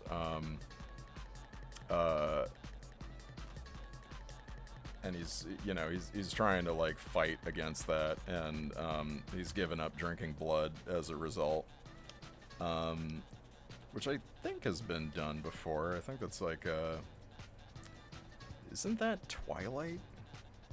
Did I just do Twilight? Yeah,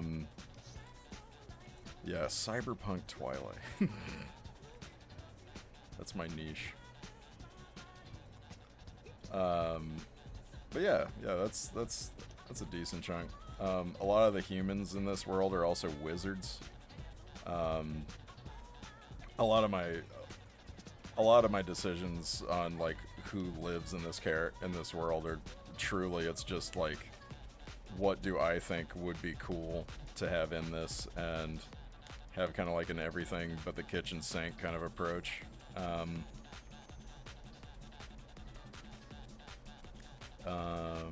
This isn't the only city as well. Like there, if you look in the pilot, the moon has several chains on it, and the idea is that the chains are sort of made from a sacrificial blood magic that kind of like keeps the moon chained in place.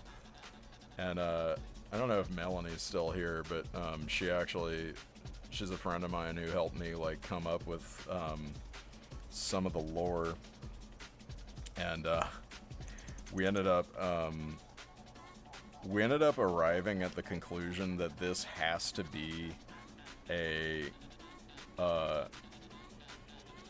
not heliocentric, because that's the sun. Basically, the Earth is in the center of this universe's solar system. Like, everything orbits around the Earth. The sun is actually much smaller than it is in real life, and the moon is much larger. Yo, what up, Melanie? So yeah, Melanie actually like helped me kind of like, because like chaining the moon in place doesn't make sense in terms of like making it perpetual night if you like use like actual physics. And I knew that when I wanted to do it. I was just like, man, I've got family members like in aerospace that I could hear them in my head like ribbing on me for fucking doing that. Yeah, she kind of like workshopped it, and it's kind of like, if I remember correctly, what we're working with here is, this is the Earth. This is the Earth, okay? Round. So if this is the Earth, we've got the North Equator has the moon chained up here, and then the sun is down here, and this is sort of like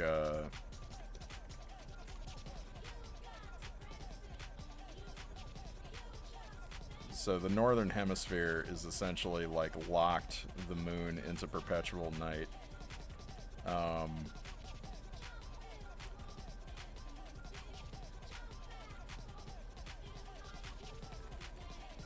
So they're holding on to the moon for dear life. I guess it would be more like this. Yeah, there we go. So yeah, this side is in perpetual shadow. This side's in perpetual sunlight. And I have ideas on what's going on in the southern hemisphere, but I haven't like committed anything yet. But you know, there's a metaphor here that I will respect y'all's interpretation of what's going on and not spell out what I think is going on, because I don't want to tell people what to think. I want... Oh yeah, dude, Australia's fucked. Yeah, why do you feel like the characters might have an arc? I hope they do. I hope it's clear and satisfying. Boy, that would be so ironic if I just completely fucked up the ending of this whole thing after opening the whole show with them complaining about the ending of a show.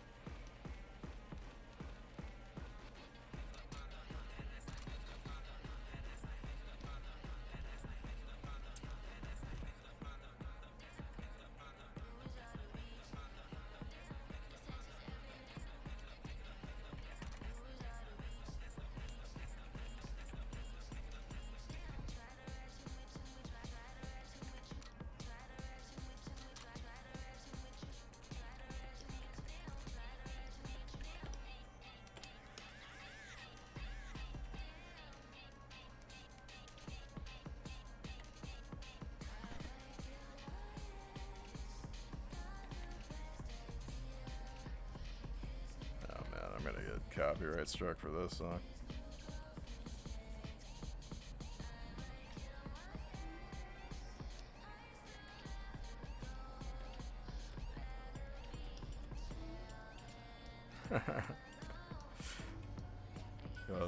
That's so funny.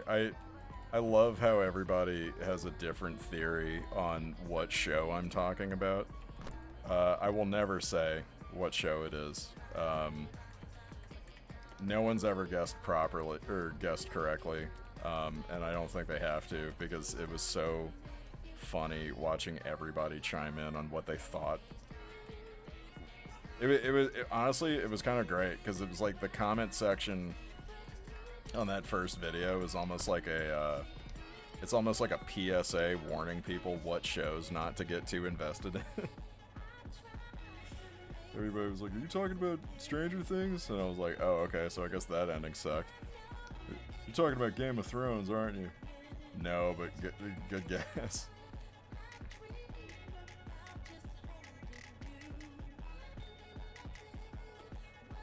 Oh, hell yeah, Vampire Mr. Burns. "Smithers, we need a blood chain."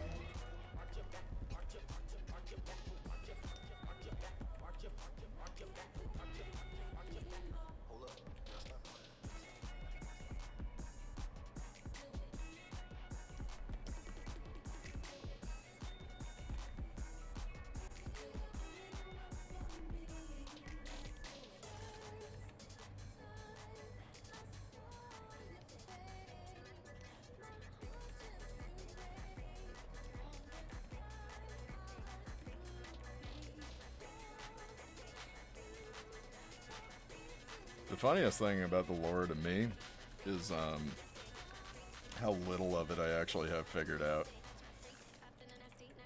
I've been very careful not to like commit to any decisions that would bite me in the future. But this is very much like kind of a manga style kind of production where I'm like kind of writing it as I go. I had like this kind of Mr. Doesn't Burns.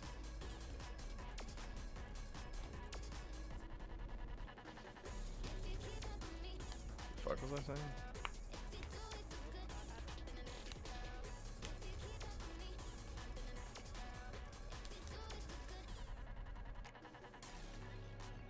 What was I saying? Whatever.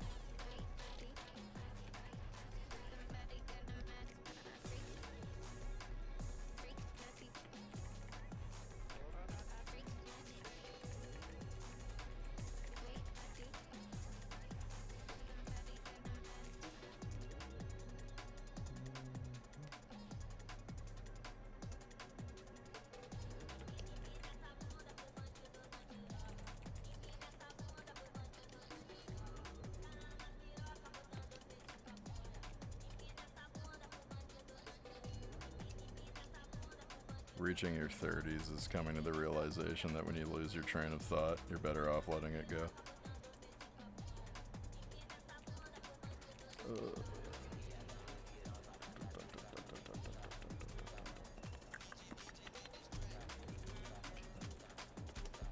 What do you think, guys? Is it clear that these are food stalls? Needs people.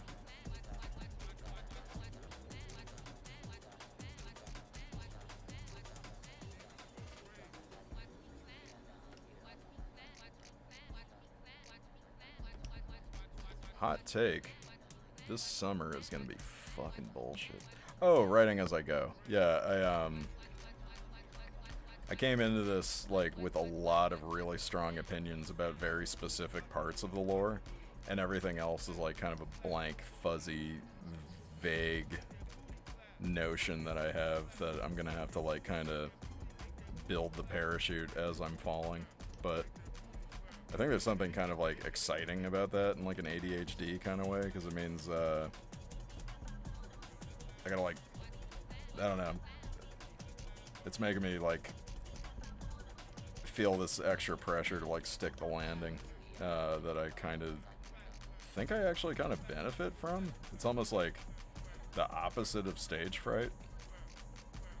I mean, don't get me wrong, it makes me anxious as fuck, but at least I'm like, it's like a creative anxious. Okay, now what the fuck? Sometimes the paint bucket in this program is just completely fucking unhinged. Like, why? Okay, that makes sense. There's a gap right there.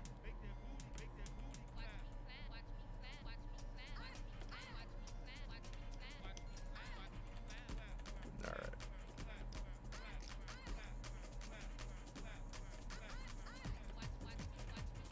Hell yeah. Yeah, I've got a lot of scenes in mind for like these massive, like, epic fucking finales, and I think that's like most of what I think about is like these huge like season finale anime endings, but they're so like I can't get the plot like super initiated, and still have my like kind of slice of life kind of cozy show, you know what I mean? So it's like if I once I start like initiating that, I'm gonna have to like kind of commit to it, and it's gonna, I guess I'm just enjoying the early stages of this while I can, because I don't want to like actually we got Cowboy Bebop playing. I think Cowboy Bebop is actually like a great point of reference for the kind of story structure that I'm going for, because I love how it's just like four associates just kind of like going through life, and each one gets like kind of an episode to get into their backstory, and then their backstory is kind of used as a framing device to explain more about the world that they live in, and then there's like the overarching plot, and I think that's going to be kind of what I'm going for in the long term.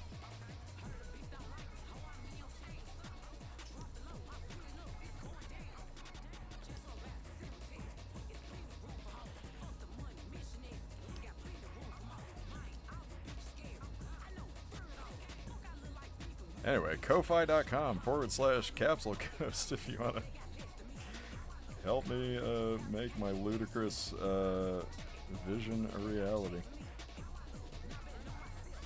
No pressure.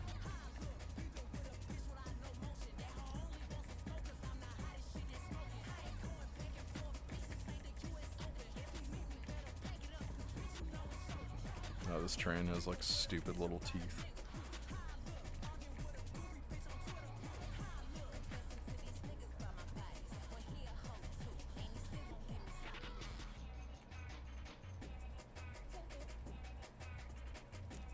Ultra Dome Transit Authority.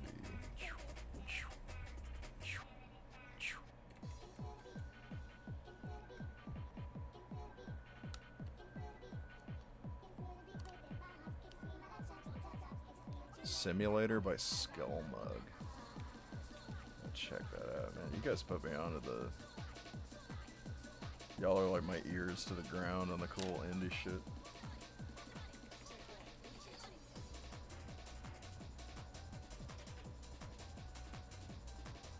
The first person show? This is crazy. Hell yeah. I'm gonna check this out.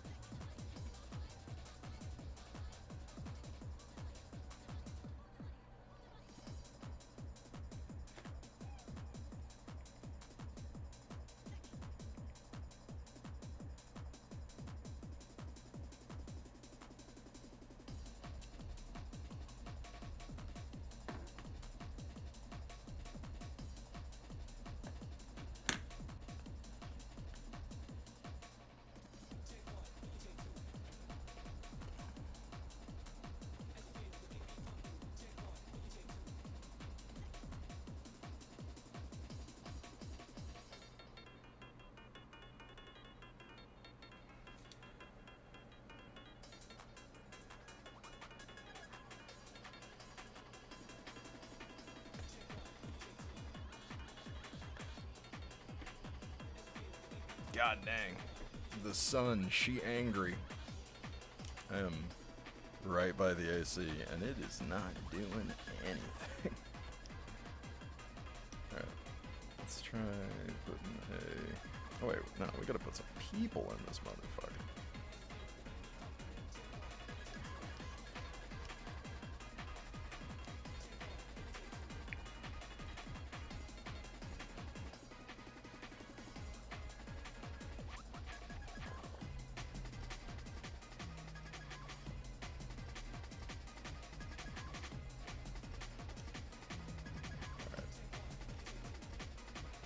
Highly detailed background, and then just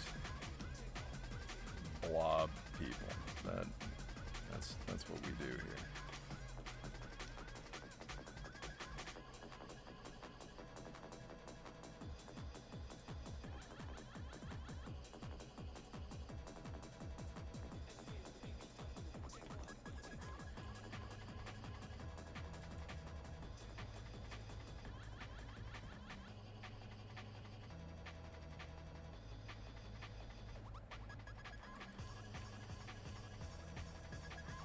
Carrying a bag, Sam King riding the rail, carrying a bag of body parts from a job, and everybody's just avoiding it.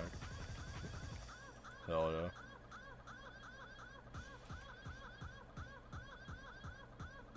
Yeah, an Oregon black market definitely makes sense. As far as this universe is concerned.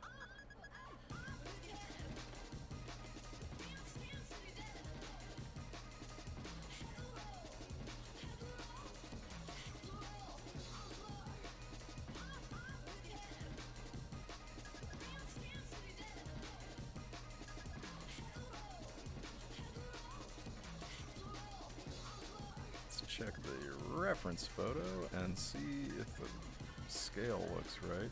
Sure fucking doesn't. Let's see, how much do I care? I care a little bit.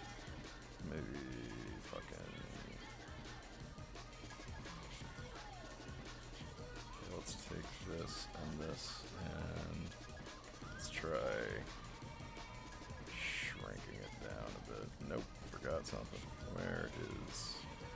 Where are these posters? There we go. Back where you fucking go.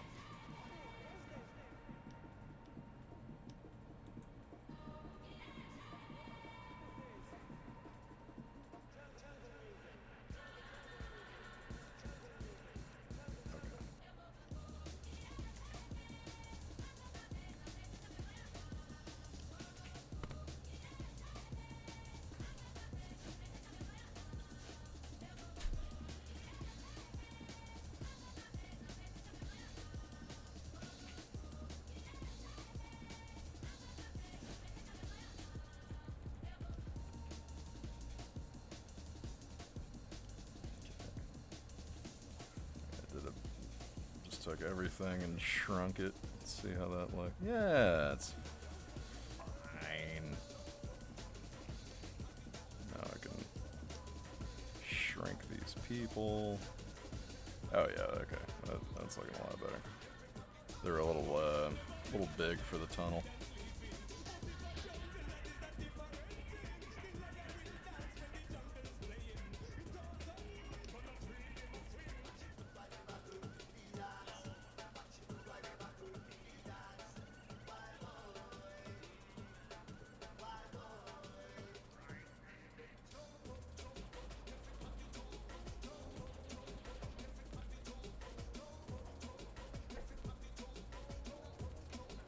Yeah, bounty hunters definitely also make sense. This is kind of just like every cyberpunk story that's ever existed. It's all like, all the trappings of it are fair game.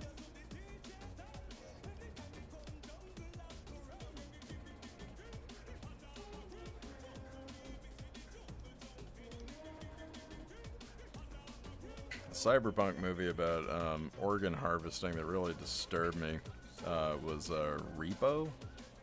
I don't know if you guys have seen that, but Repo Man. It's like, I don't remember if it's a particularly good movie. Not referencing Repo the Genetic Opera, by the way. This is other movie. Although pretty much identical premise, where oh, this is its own. No, that needs its own. Okay, there we go. But yeah, it's just this idea that like people need organ transplants, and if you don't pay to have them, yo, what's up? Sorry, I am trying. I want to get your name right. Janaya? Janaya Shadream? Cool, see you in a bit, DreamWorks. Welcome. Thanks for coming by. Yeah, Repo is like a movie about people needing to like basically get like rental organs from like a healthcare company, and if they can't make their payments, there are these like repo men who come by to like repossess their organs. Oh god, just the fucking thought of that just like freaks me out.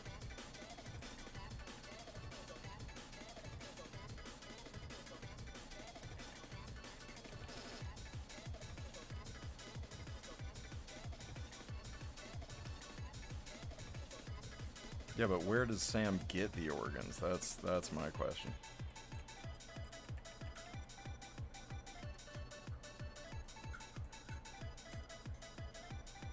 Ooh, you know what I might be able to do that could be cool is, this is gonna be, let's see.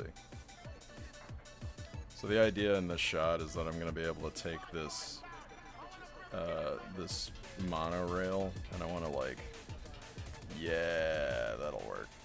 I'm just gonna like step it out, so it's gonna get like bigger and further into perspective. Okay, dope. But let's see if I can do this. I want to have the same layer put reflections on the, yeah, let's do this with a different brush though. Let's do good old, no, I need to just put my,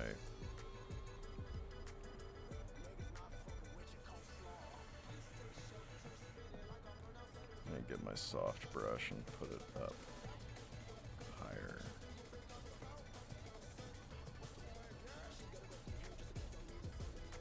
Ethically sourced.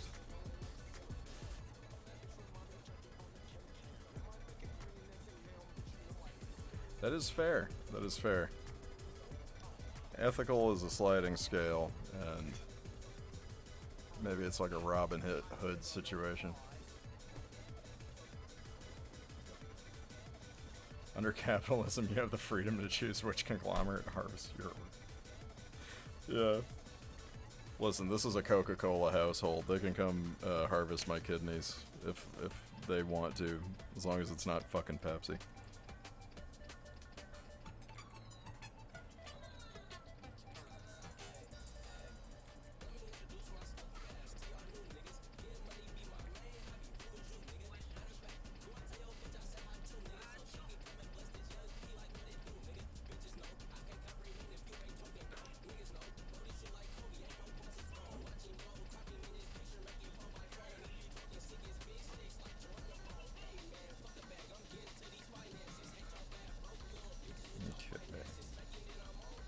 Let's see how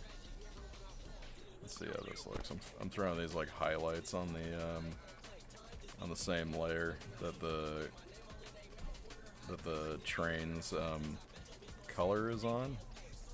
It's not really color, but monochrome shading. And I want to see if this looks good. Like kind of, let's put that back on.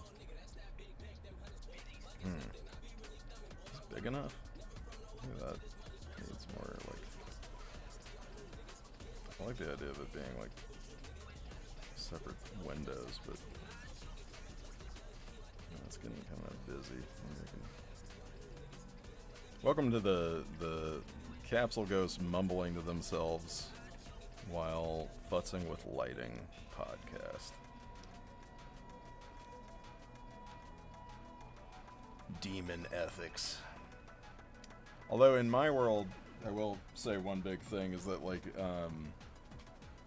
there's definitely no demon, like, this is fine for other shows, obviously. It depends on what you're trying to get across, but in my world, the demons are basically just weird looking. That's kind of like the only, that's like kind of the only difference about them, and they get demonized by society, but they're not, they don't actually have like a different code of ethics. I don't even know if they're really from hell.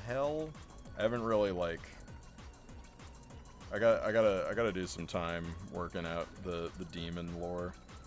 I just knew that I needed to have an excuse to draw, like, non-human looking characters, and demons felt like the best fit.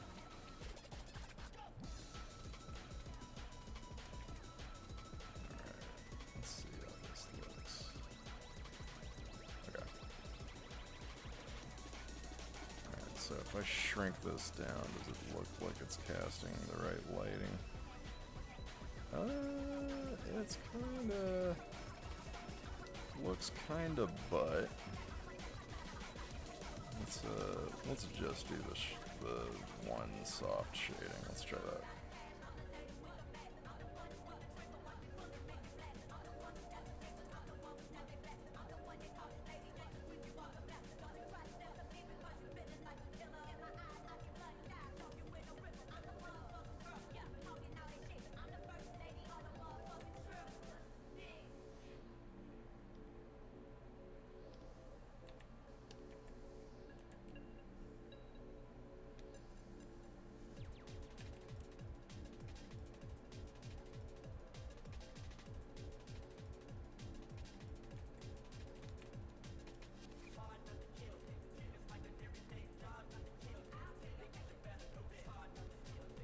Willie Billy kindly donated their kidneys last week. Yeah, it's weird. It's like their 5th donation. I don't know how they have so many kidneys to donate.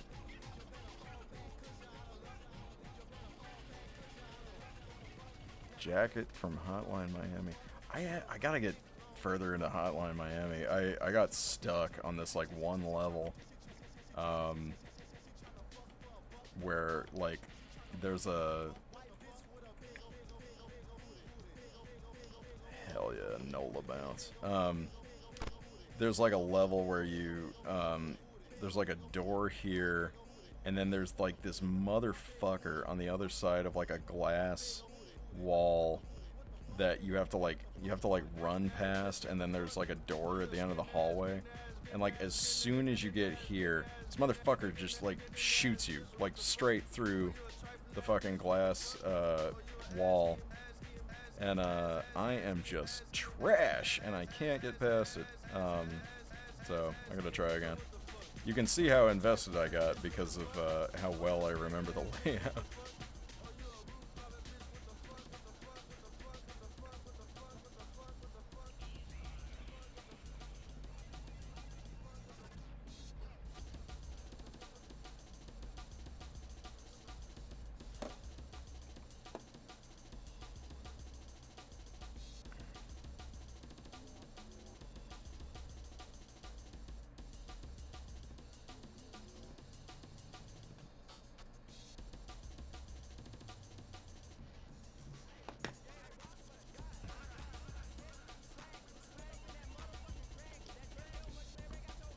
Yeah, I'm sure it's like...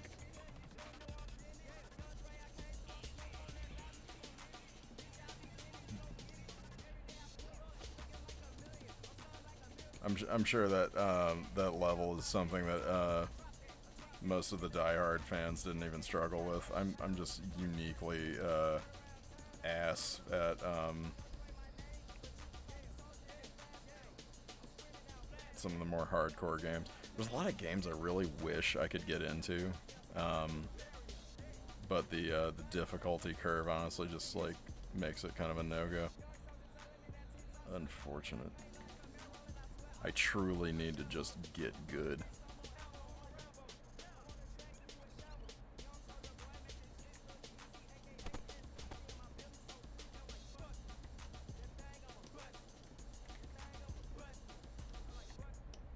I cannot get, like, any headway in the Cuphead. And I fucking adore how Cuphead looks. And I am just, like, cannot do it.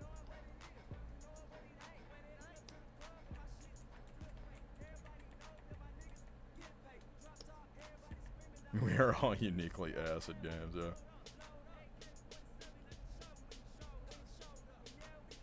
The ones I'm weirdly good at are bullet hell kind of games. I wouldn't say I'm great because there's like levels to that shit. But I have yet to actually play Deltarune.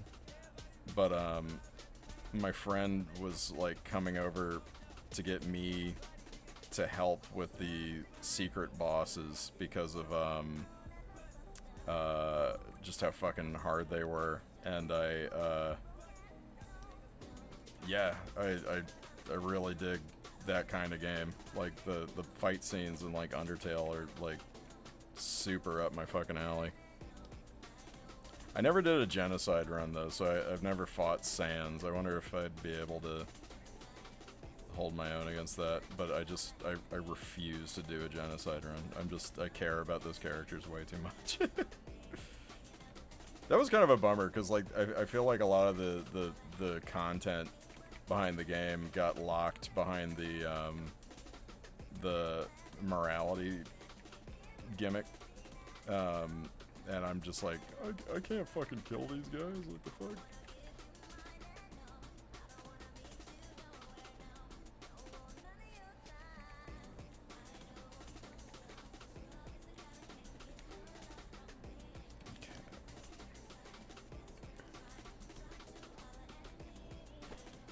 I'm good at Smash. Oh, thank you.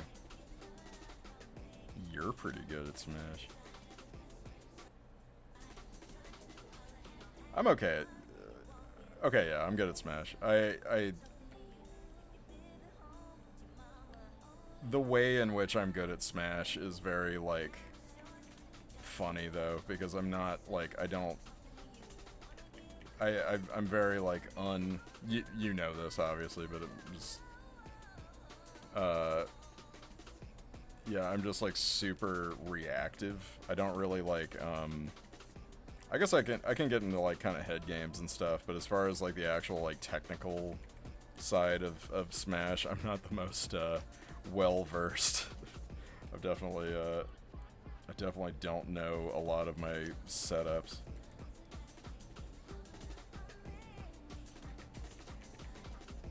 I actually probably do know a lot of my setups, but only on a subconscious level. I've never, like...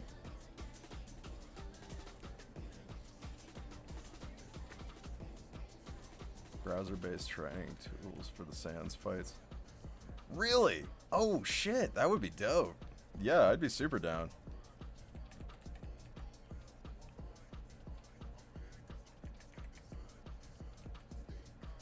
Ethical genocide run.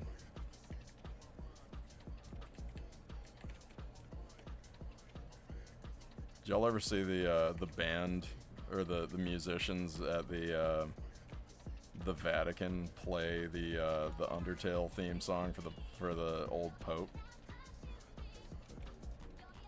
Because Matt Pat brought Undertale to the Vatican. I guess he like really actually liked it. It just made me wonder, did the Pope do the fucking genocide run?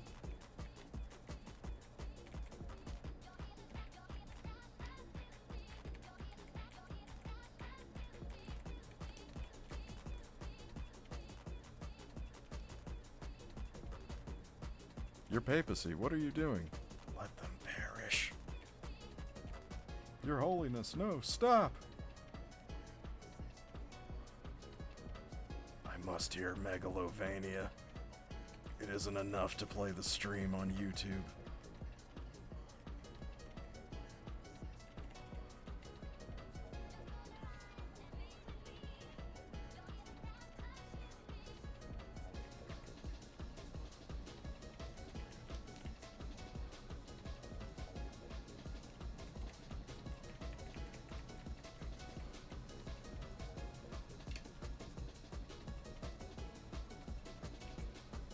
You want more games with pacifist options? Yeah. There's a lot of games where like I just don't feel like I can't get into Monster not Monster not fucking Monster Rancher. Monster Hunter. Like I can't Monster Hunter is so like it's one of those games where like every time I see the monster designs in it, I'm like, fuck, that is so cool. But I just like can't bring myself to approach these beautiful animals in their nest while they're like feeding their kids and then just slaughter them. I just can't. It's like I have too much like empathy for animals. They're not even like coded as like, oh yeah, these are like evil dragons that are like killing our village or whatever. It's just like, nope, this is just an endangered dragon species. Kill it to get the sick armor.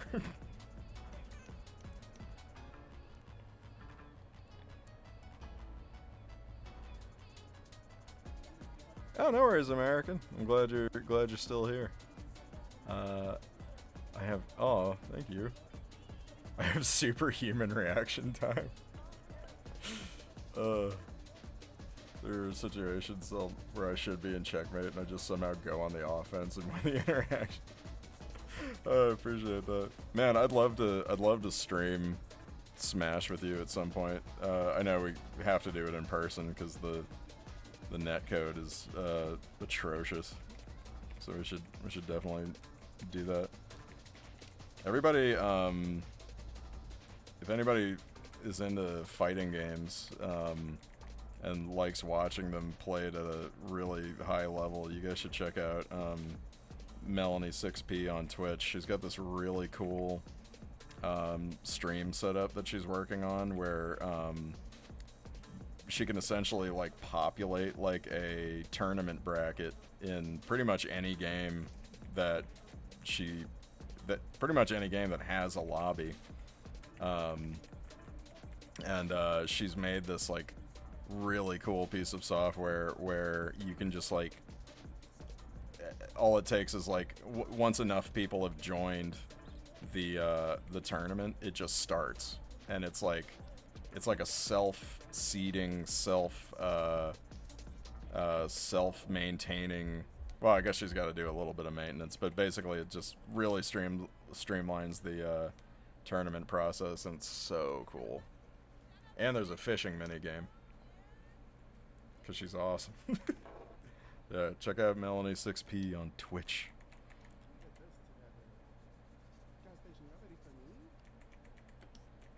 But yeah, regrettably, Smash will not be one of those because as she is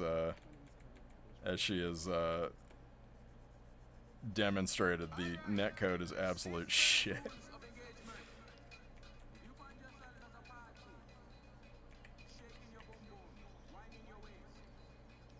Maybe we could do like a really stupid one where it's just like all Ganondorf, no fucking like items on like Bowser only.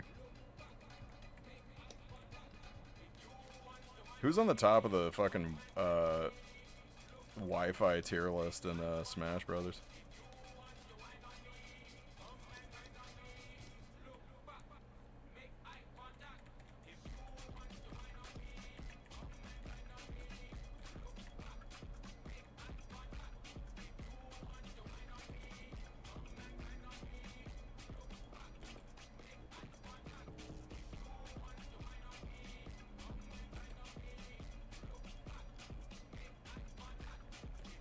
Look at how stupid this is. This is like... Oh, I love Lethal League. Oh my god, dude. Lethal League is so good. That's my fucking Rocket League. That game is so fucking fun.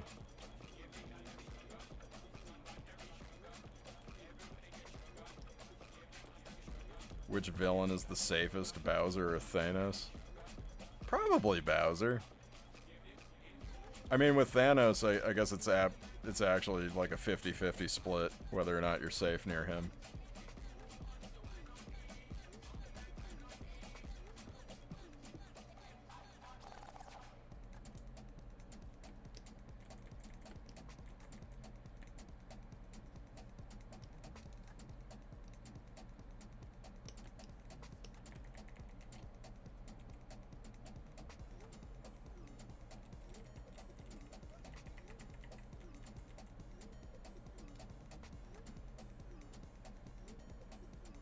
Yo, what up, Envy? Been good. How are you doing? Welcome to the stream. Oh shit, 8 people? We're doing numbers. Yeah, I think I might be streaming too early, but this is kind of my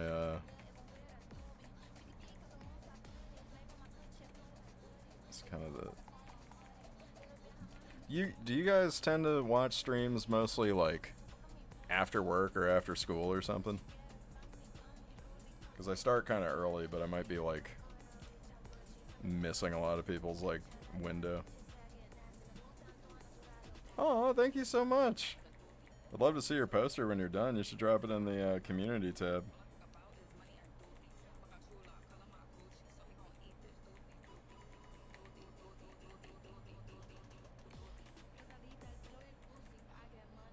Look at this. Like I did all of the here. Wait, I gotta put a camera move in here so you guys can see what I'm even doing.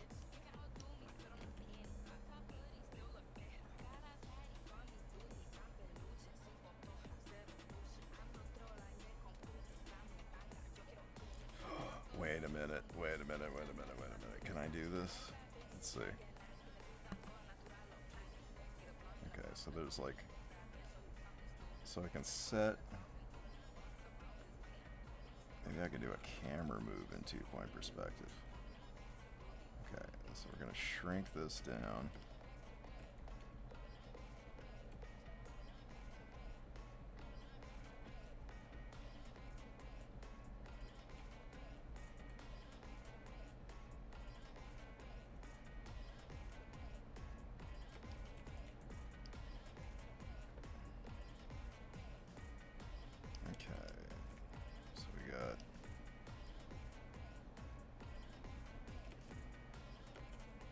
So there's this, nah,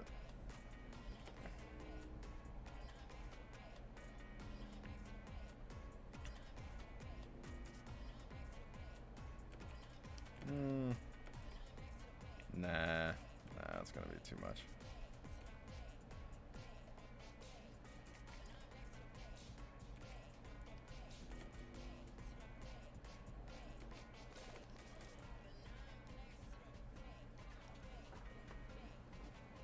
You're a Latch main? I forgot which character that is. Let me look.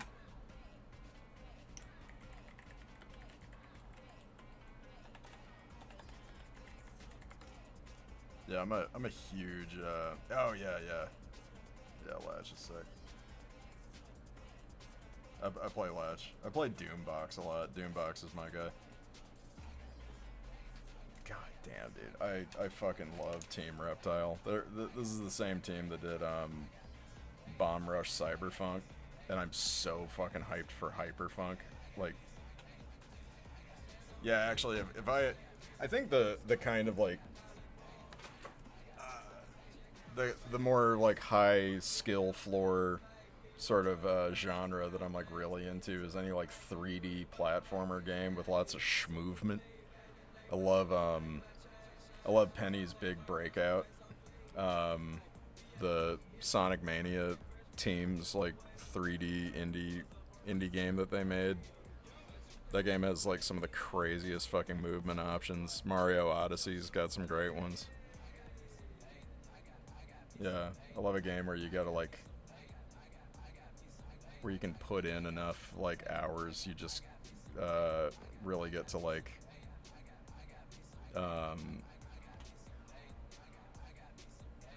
you just get to like express. I guess they call them like expressive platformers, where like all of the momentum and stuff is like kind of like super dynamic. Oh god, I love that shit.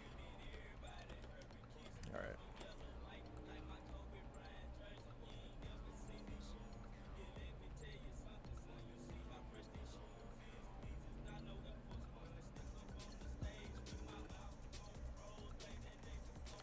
Okay.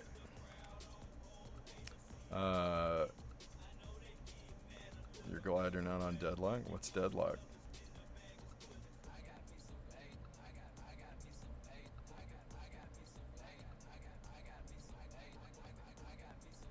Okay.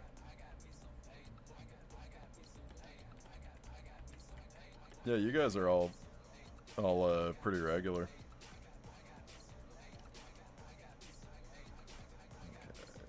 Let's get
you know what, let me group this together.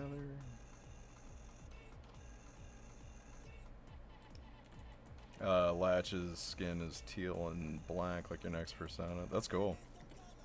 What is your what's your persona?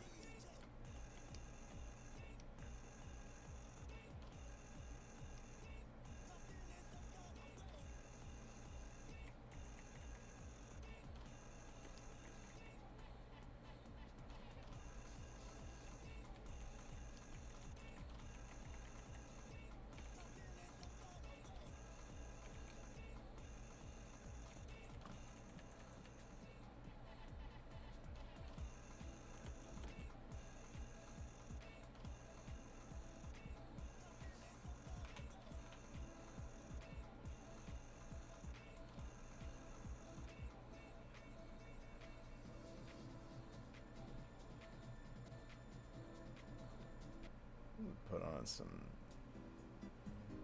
chill Nintendo music.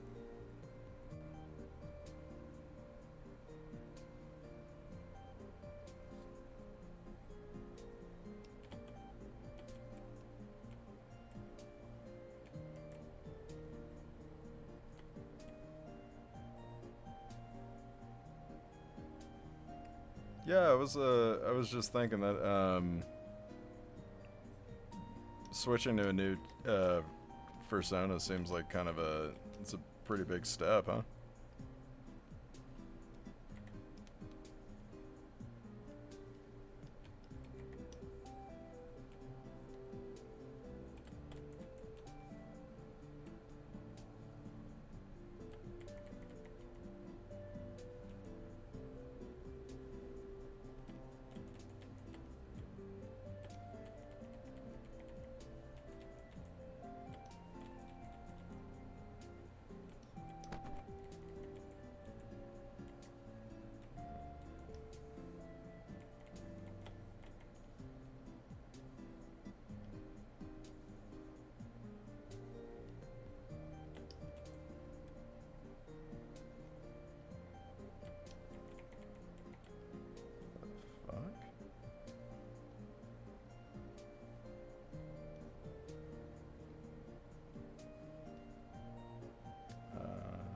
I'm so confused. How is this clipping into the... What the fuck? Oh. How the fuck did that happen?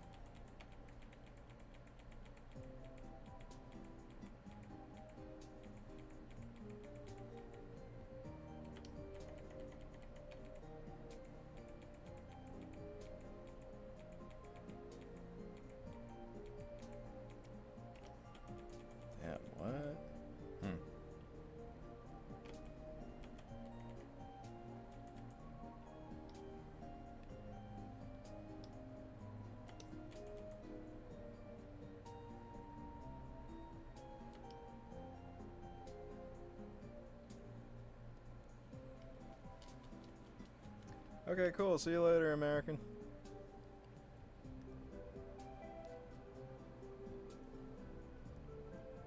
Some people have tons of Sonas. That's cool.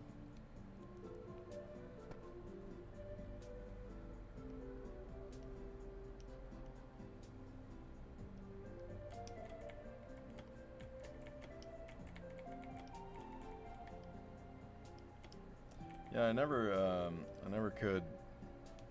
I thought about having one, but I could never pick one animal.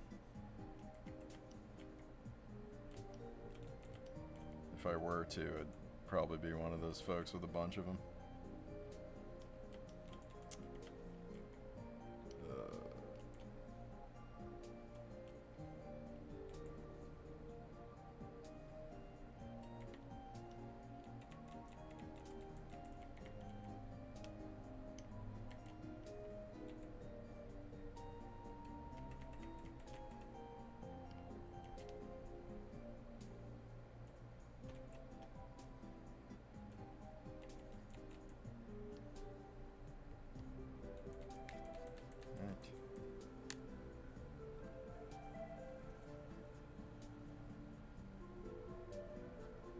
It was a dog dragon, then a snake, and now a Gengar.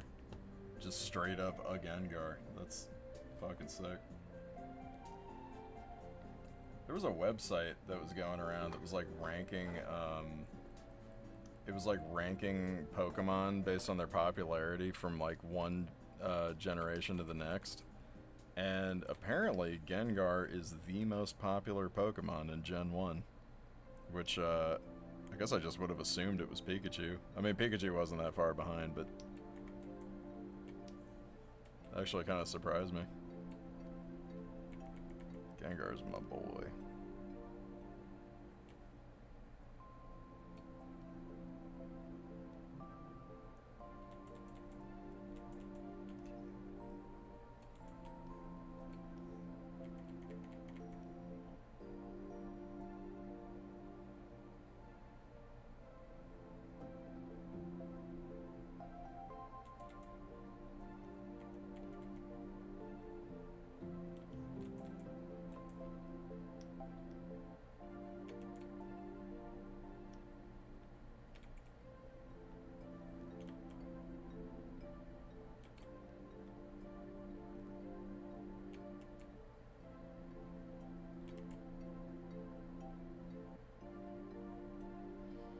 Hey, what up, Dev? How's it going, dude? Okay, I like chill Nintendo music as much as the next NB, but this is gonna put everybody to sleep. Let's do some fucking Angine de Poitrine. Hell yeah. This is gonna be...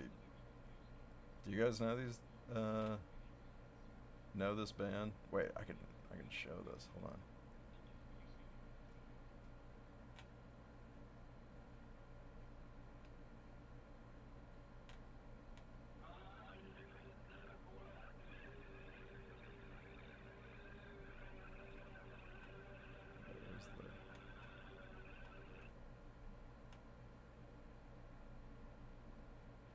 This band is like, they're like everywhere now, but I cannot fucking get over them. Maybe I'll just like stick these guys over here while I'm working.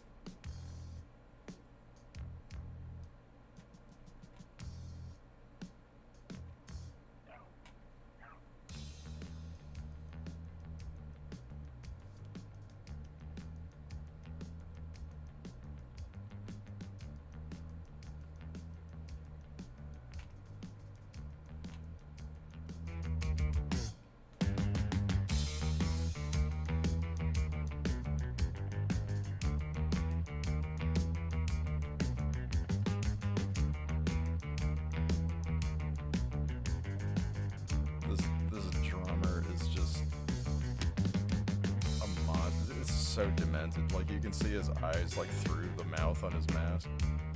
This is the first time I've ever seen somebody actually like use one of these like double neck bass guitar situations.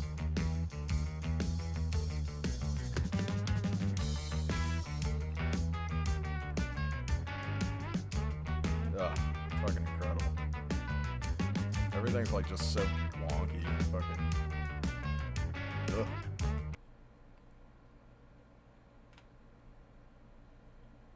Oop.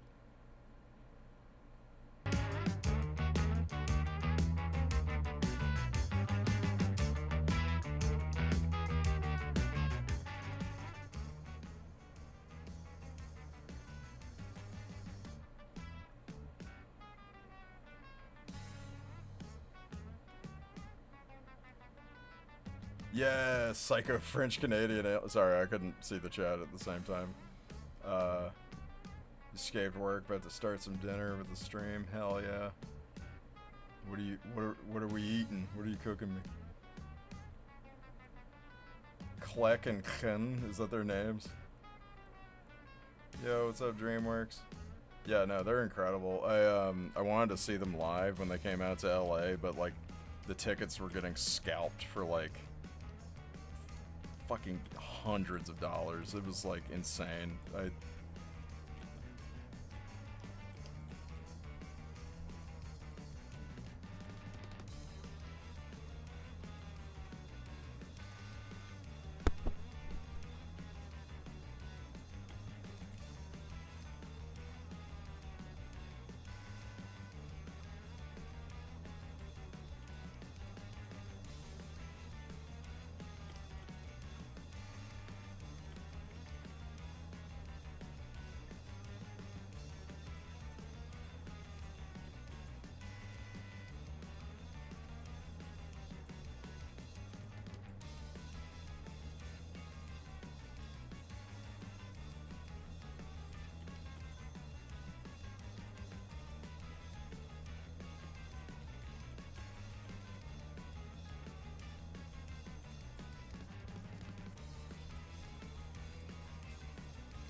Clack is the drummer. Hell yeah.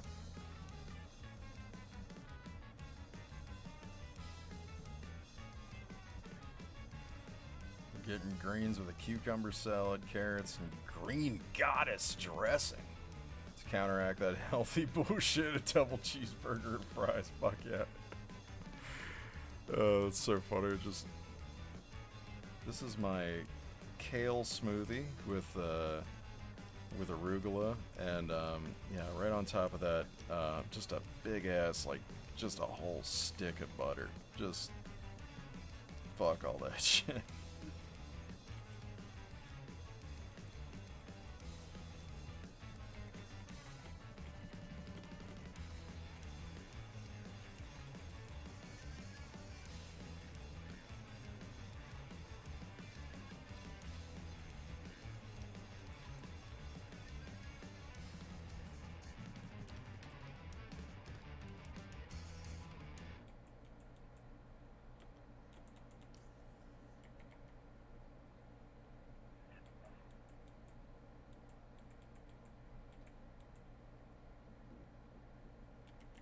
It's so funny to me how, like, viral this band got, because they're just like, they do like microtonal music and like these really crazy time signatures, and like I feel like this kind of unhinged music being this viral is like some kind of like recession indicator.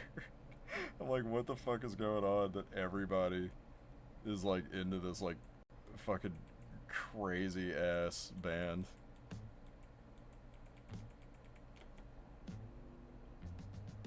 Oh my god, this looks like ass! Who the fuck? Whose idea was this?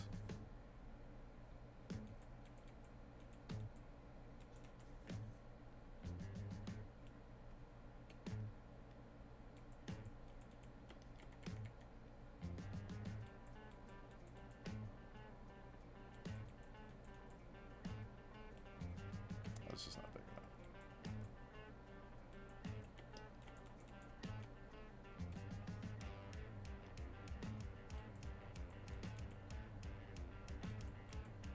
This is the part of the process where I get mad at myself for decisions that I made.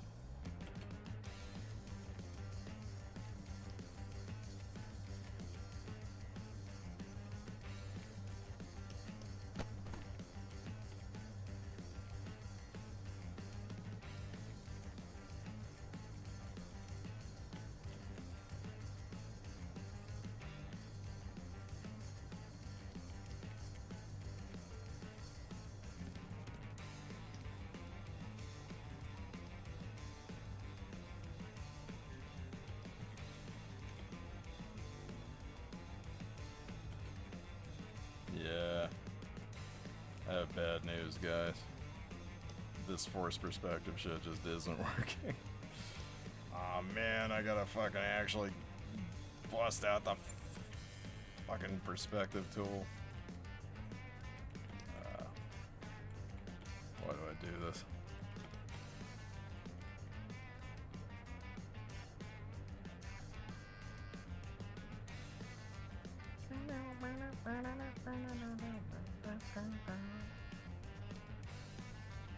The band nails the noise we all hear in our heads, absolutely.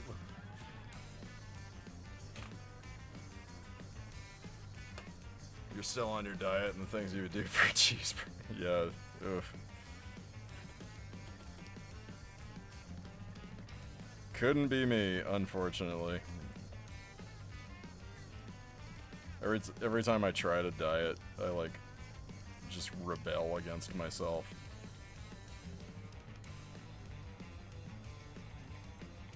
Like, what do you mean I can't eat this? Fuck you, me.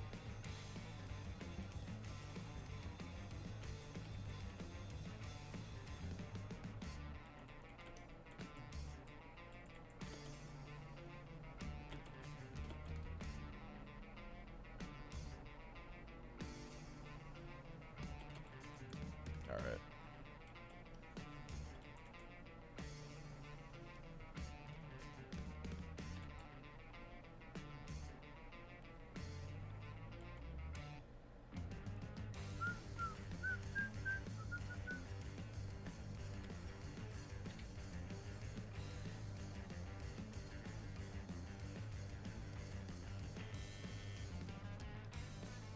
Man, the music really fits this car chase.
£360 squat. Holy fuck.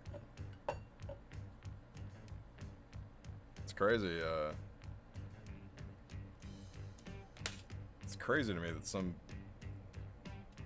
that that's possible. God damn.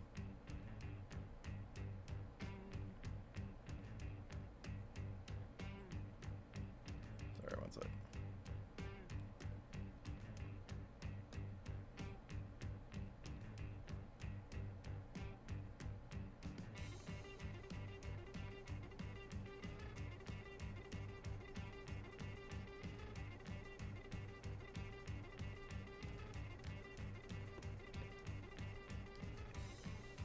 Man, I really thought I could get away with just like shrinking this train into the foreground and actually have it like read like it was in perspective. My foolishness is eclipsed only by my hubris. Oh my god! The fuck am I doing?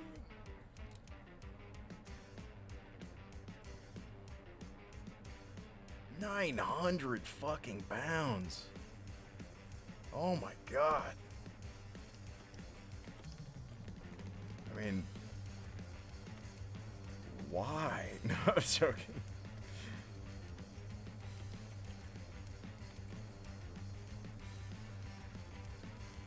One day, you're going to be walking down the street, and a Volkswagen Beetle is going to be on top of somebody, and you're going to be like, this is my moment. I've trained for this my entire life.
Dude, what the fuck? Yeah, I used to lift more, but I actually stopped because I got bored putting the weight on the fucking thing. That's incredible.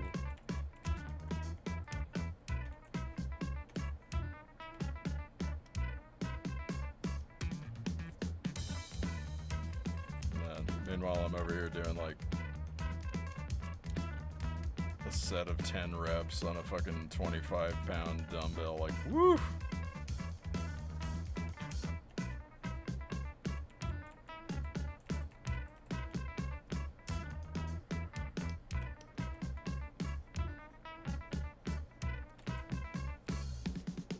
What do you think about the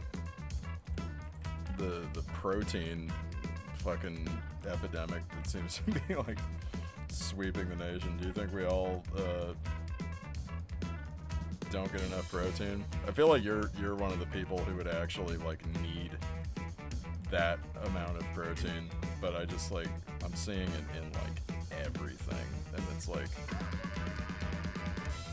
one of those things that feels like something I would joke about in the night crew, to be honest. Like,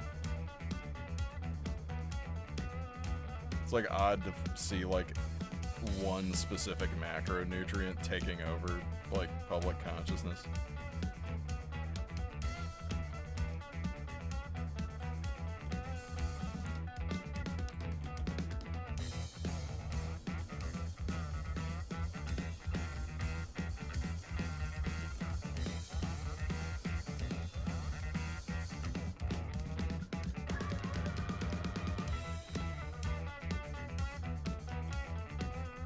We do all start somewhere, although unfortunately that might also be where I stop.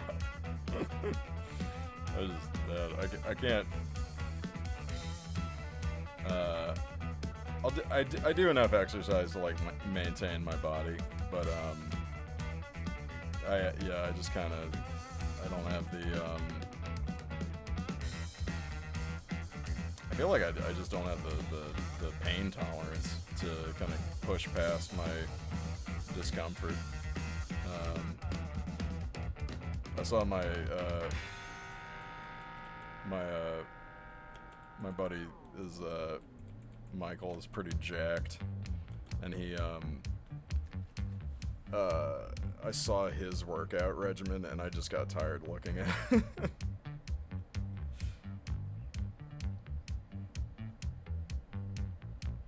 Your beginning is my end.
It's all fad BS. If you look at the label, the added protein is way outweighed by the bunch of junk. The best way is to just track what you eat and get a balance of your 3 major macros.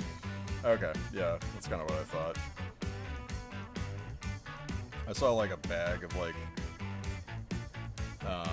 fucking protein popcorn, and it was like, it just said like the gram amount, but then it's like if you look at the fucking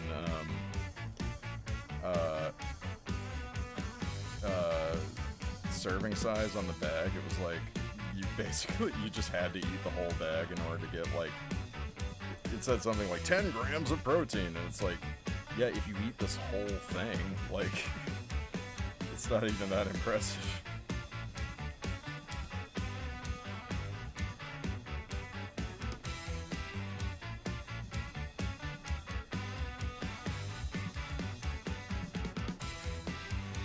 Is the obviously you seem pretty cool.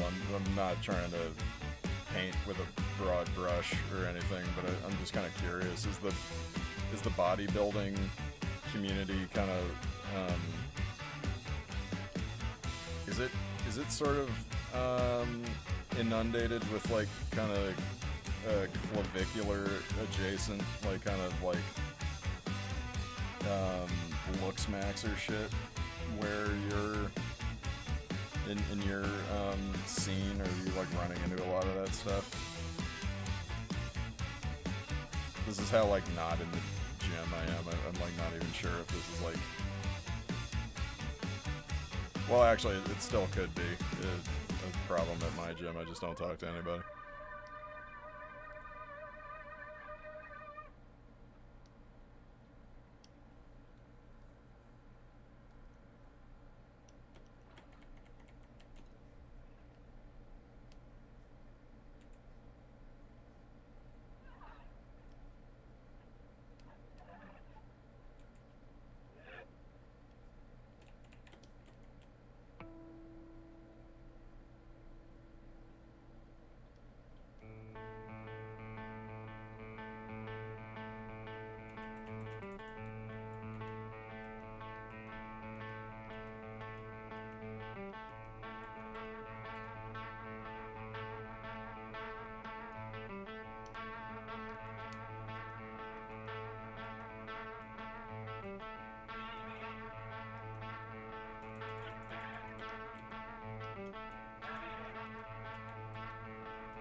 Okay, that's cool.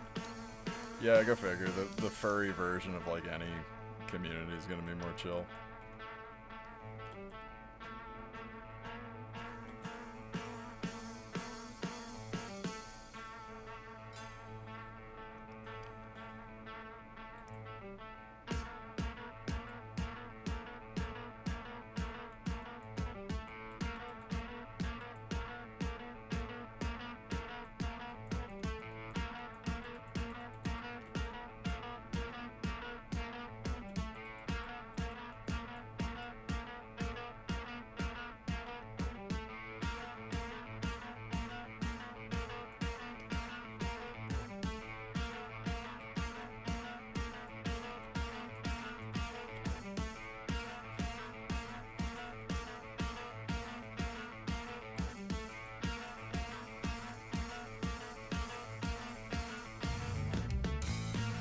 Yeah, it'd be really funny, like, short, like somebody goes to a fucking, like, furry convention and tries to, like, pick a fight with the furries, and they all, like, get out of their fursuits, and they're just, like, fucking yoked. Like, just, like, the most brolic motherfuckers you've ever seen in your life. We're basically the I'm gonna get so good at hugging. I love that. Hell yeah. Hugging muscles through the fucking roof.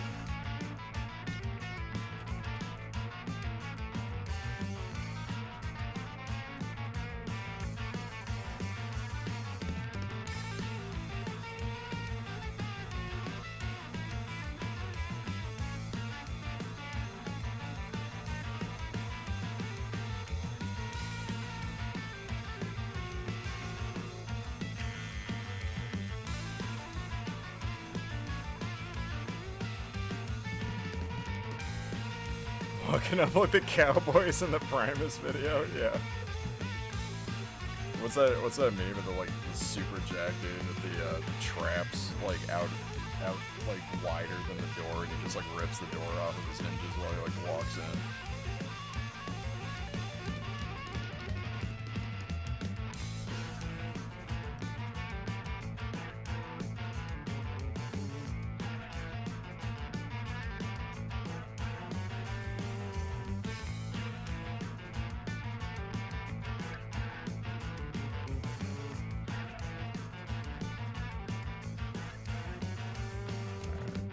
That is enough of just drawing this one fucking background. Man.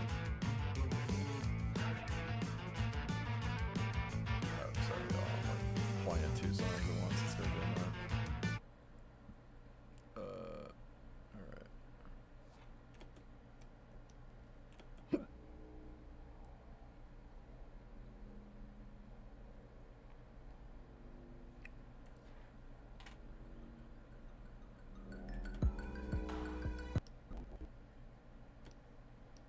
Oh, thanks, dude.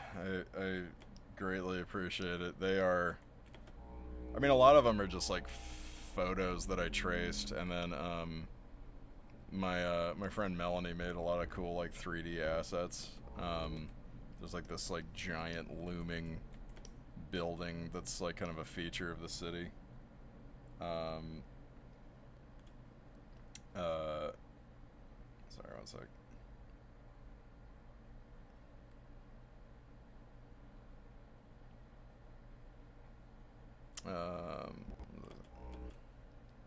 Yeah, this is way above and beyond what a what a fucking storyboard should be. Yeah, a lot of these, as you can see, they're just kind of like photos I took around downtown that I'm like tracing over. Alright, have a good night, dude. Welcome back, American. Beef hardpack. Yo, what's up, Mount Saint Neon Studios? The whole studio's here.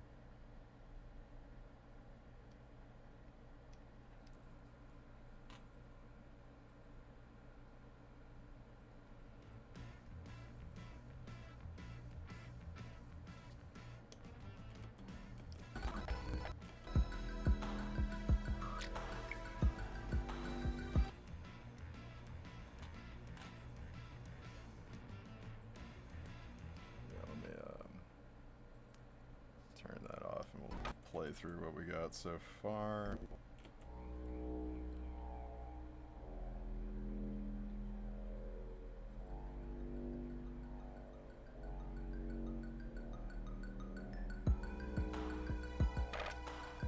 Yeah, I gotta fill in these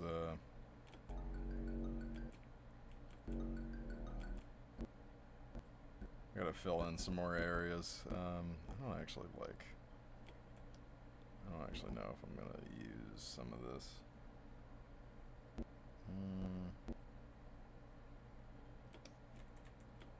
This is a cool. It's kind of a cool starting point. I might actually use that.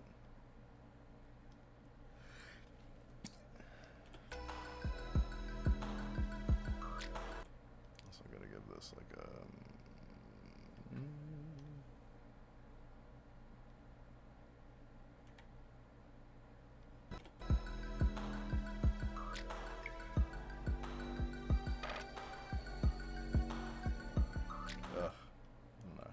Stop that from happening.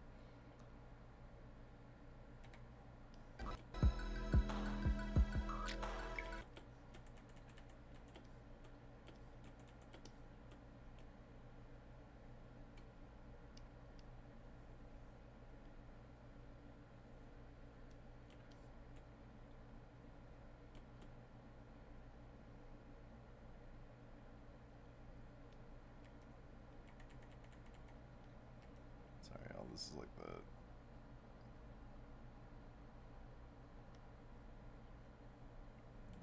futzing with the camera phase. That's not super engaging to watch. And also ends up like completely making me go non-verbal.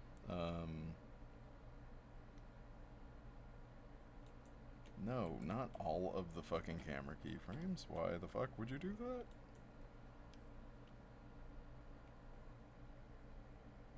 Just this one. No, just this one. Okay, there we go.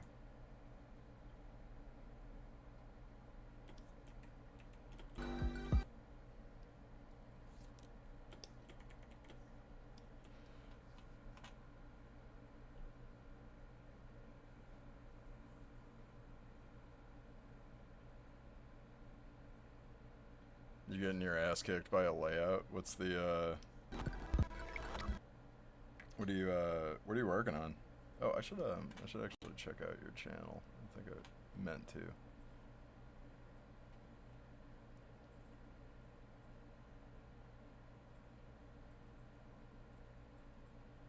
Oh yeah, you got some cool stuff.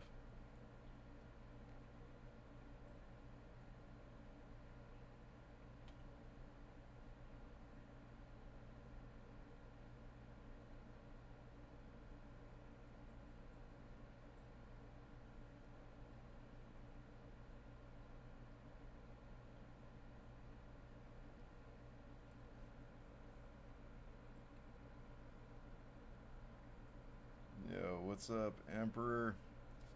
Oh, hell yeah, found your sketchbook? Nice.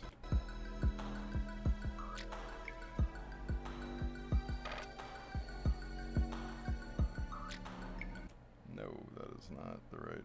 Nope, no. 4, chat.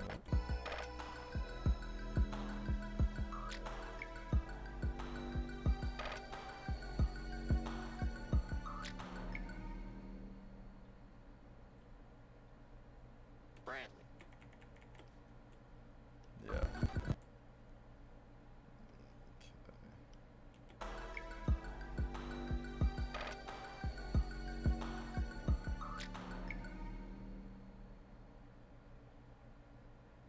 Bradley, do I look fucking stupid? Bro, that's a real ID. What the hell are you talking about? Buddy, you better go get your money back. This shit don't even look like you. Bro. Am I aware? Yeah, that's my music. Sorry, it's just playing every time I hit play. 'Cause I'm like, yeah, okay, yeah, you got it. That's dope that you didn't know it was. that means it just sounds like any old music I'd be playing. Real ID? What the hell are you talking about? Buddy, you better go get your money back. This shit don't even look like you. Bro, we got money. We're gonna pay for it. Just be cool. I'm cool as a cucumber. I ain't gonna rip. This shit don't even look like you.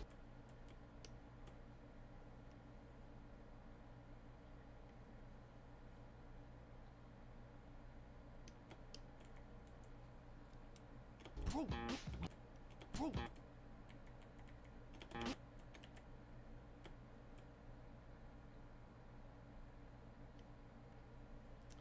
I'm gonna give this guy a couple frames.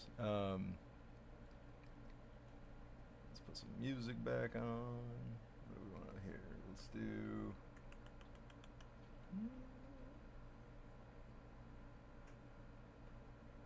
Where's that Katamari playlist?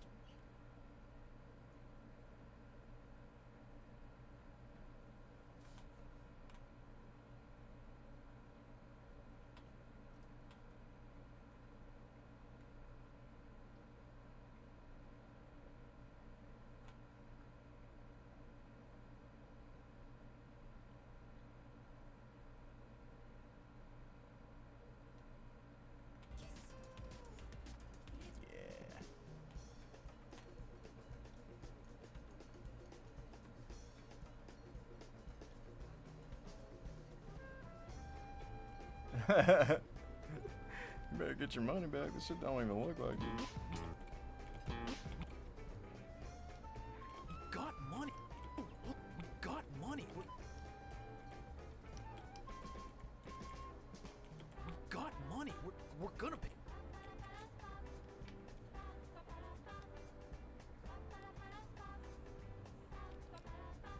This shit don't even look like. Buddy, you better go get your money back. This shit don't even look like.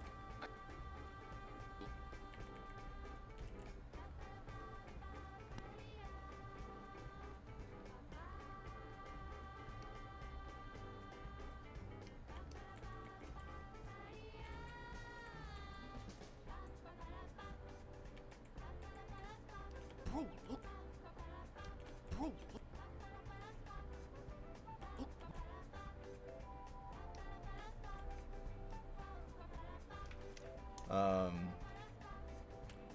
So you're leaning into, oh, Maurice Nobel backgrounds. Fuck yeah. Yeah, oh my god, that's funny that you're saying that, because I have a friend who's working on a show that has a lot of, like, dark academia kind of aesthetics, and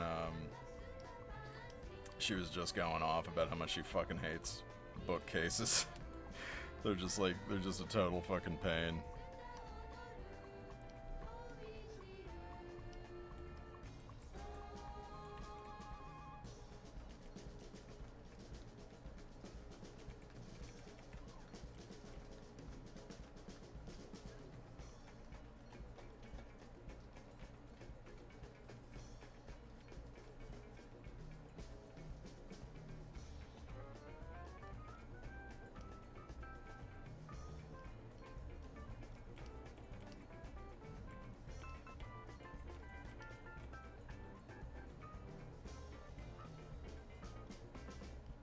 So at least, rest assured, you're not crazy. They all suck, yeah. There might be, I wonder if there's like a brush. If you're going for that Maurice Nobel look, I wonder if you can make like a custom brush that just like drops rectangles, you know?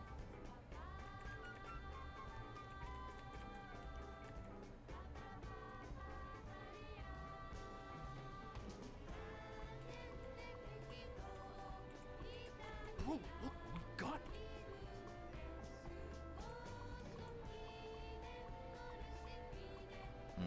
You know what? I think he should be closer to the counter.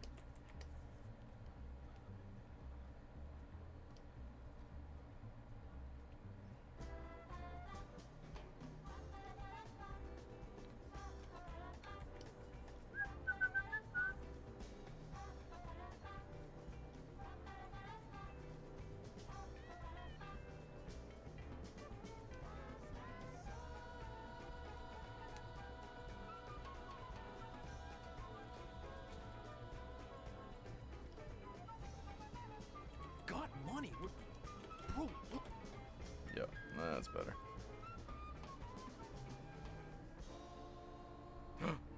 Little hearts.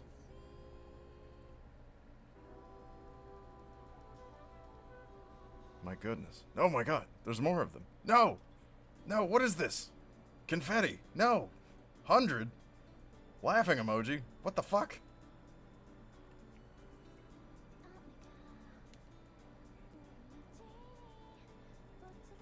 Fucking emojis all over the place. Bro, look.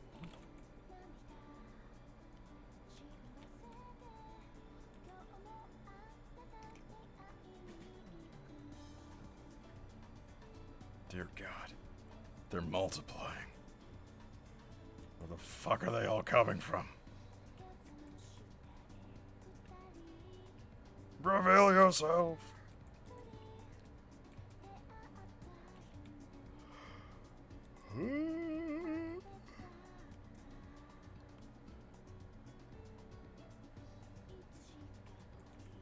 Bro, look.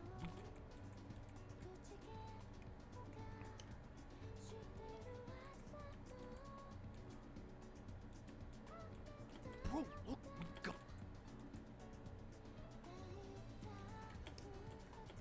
It's like seeing little ants crawling out of the corner of my eye.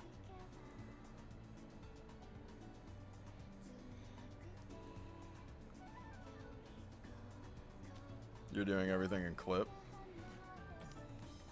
Are you Bro, look. We got. you familiar with all the different, like, you know, 3-point, 1-point, and all that shit perspective. 2-point, 4-point.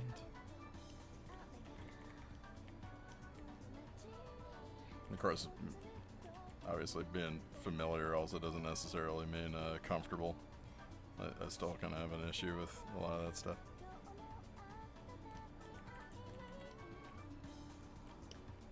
Just the BGs? Oh, you're doing the BGs in clip. Okay.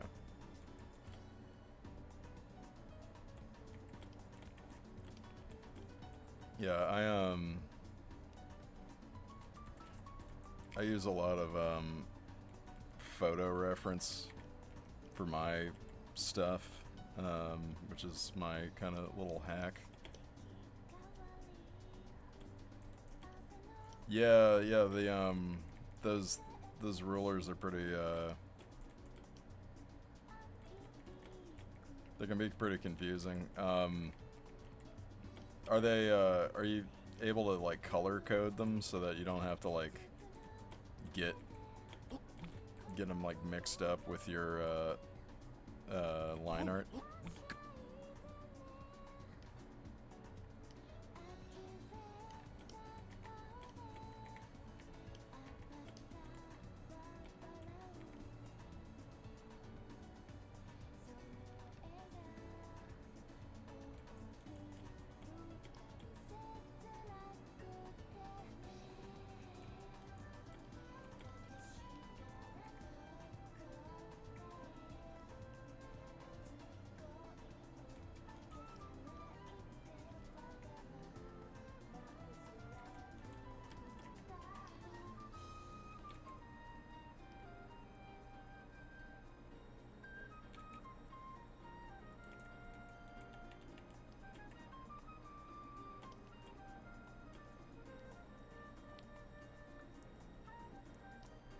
Okay, cool, yeah.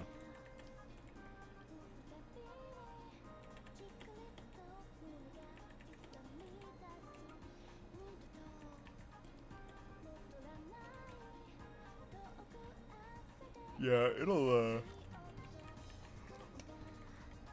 definitely click as you get used to it. One thing I saw somebody do that was like fucking crazy was they made their background reference in Minecraft. Like they just literally just built the fucking thing that they were trying to do in Minecraft and then just took they would just kind of trace over that.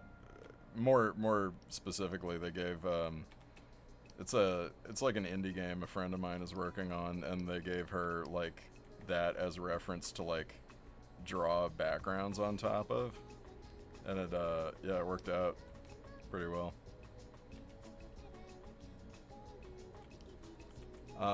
You wish you had the system Storyboard. Yeah, Storyboard Pro's got a pretty good one. I don't use it, but I have used it. I like the one in Procreate as well. I don't know if you're an iPad baby, but Look, we got... This shit don't even look like you. Bro, look, we got...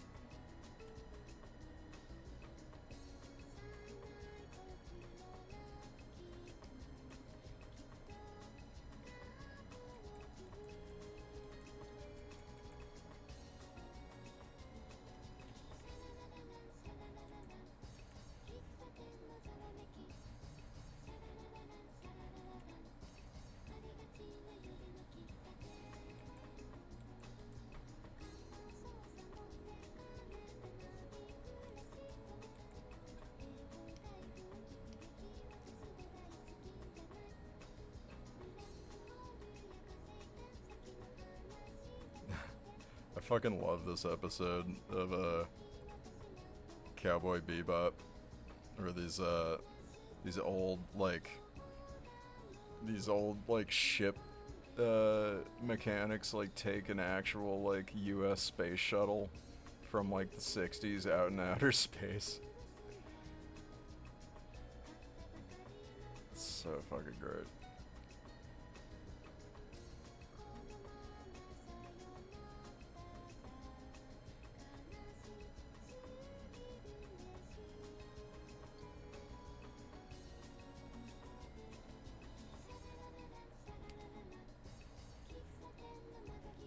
Bro, look, we got money.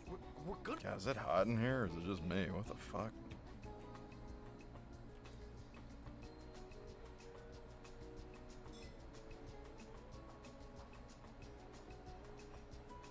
I'm like sitting by the AC and I can't catch a break. This is bullshit.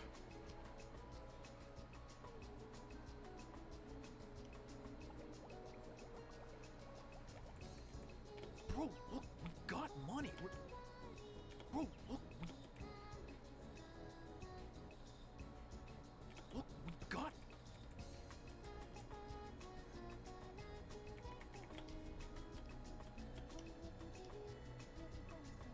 Yeah, he like uses the point to like etch in the guys. It's such a cool episode. I love the idea behind it of just like showing how things can be done analog, like instead of like over relying on digital tools. Fucking love this episode.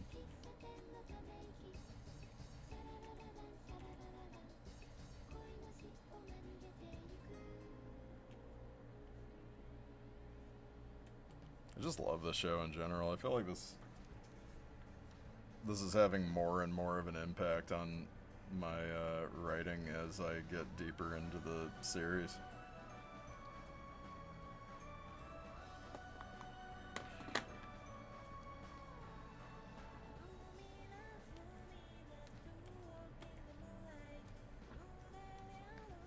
Actually, I'm gonna... Oop. Oh no. What have I done?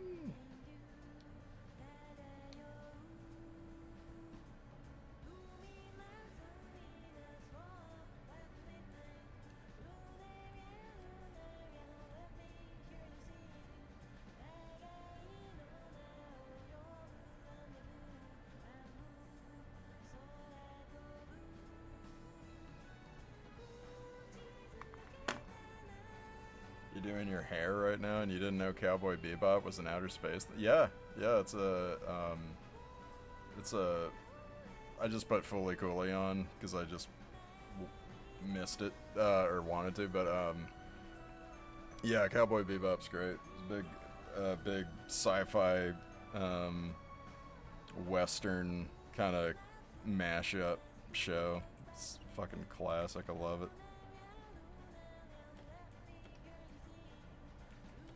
You might not have just bought a Spike figure. Dude, hell yeah.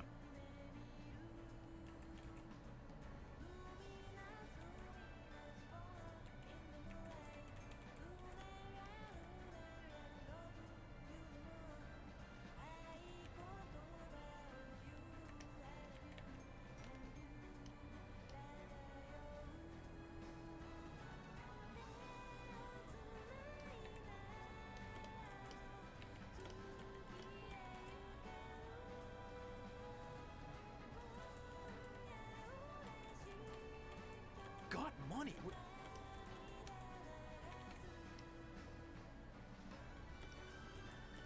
Yeah, give it a shot. It's awesome.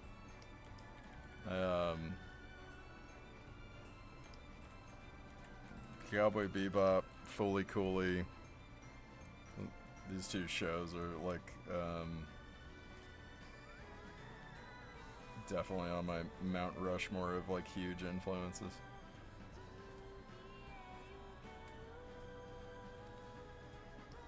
Got money.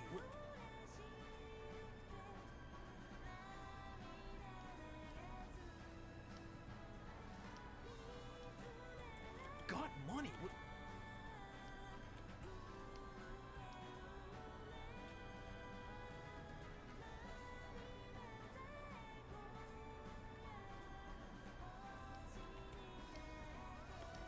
You know, it's funny. It took me so long to actually watch the ending of Cowboy Bebop. Like, I kind of figured out. It's not like hard to guess how it ends. After a certain point, you kind of get the idea.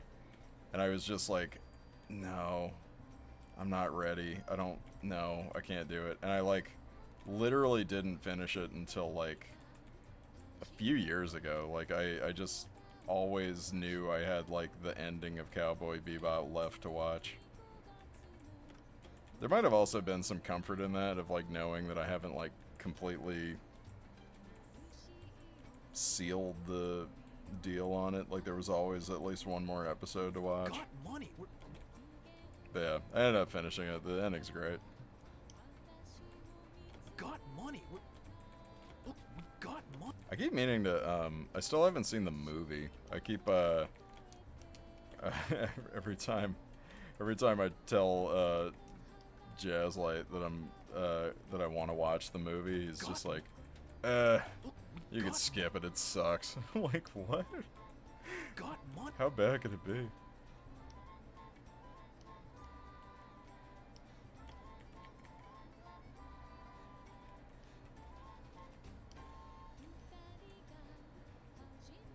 Like I said, I shouldn't drop his hot takes here without him being here to defend himself in the court of public opinion. Although I have heard other people kind of mention that like, it just doesn't hold up.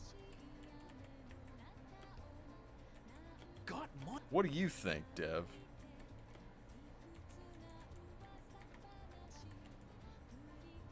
Should I watch the Cowboy Bebop movie? Or is it trash? Money.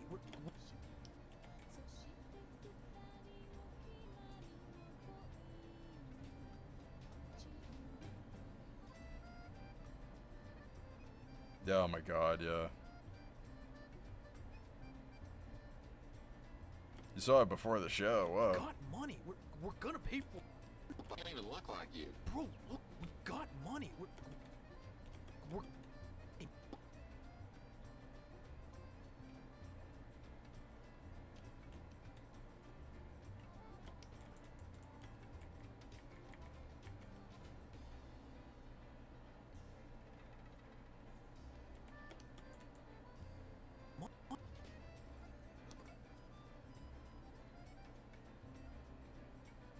No, fuck it, I'll just keep playing Cowboy Bebop.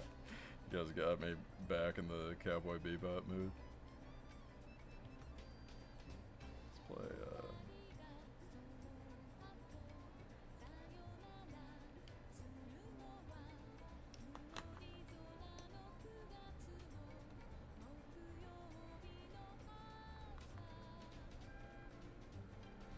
Oh, wow. Now these are some establishing shots. Boogie woogie. Pipu cola.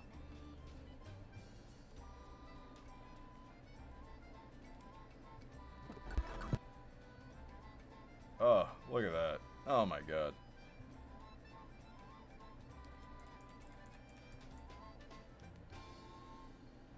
Oh, just big ass cities, people walking around. Oh my god. Dude, this is like exactly what I'm going for. Oh man. I'm so I really wear my shit on my sleeve.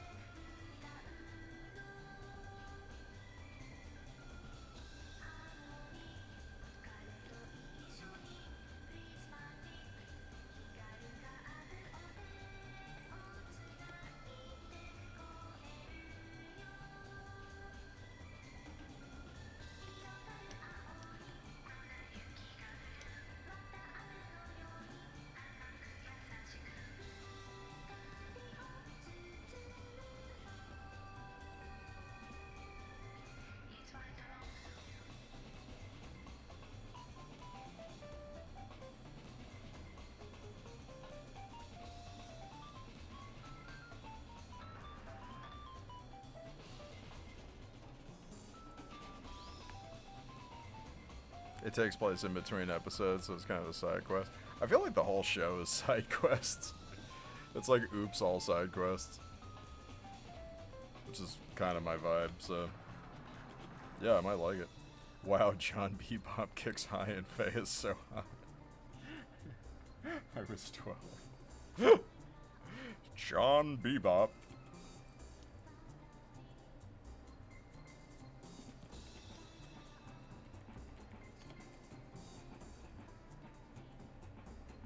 Yes, hello, consumer.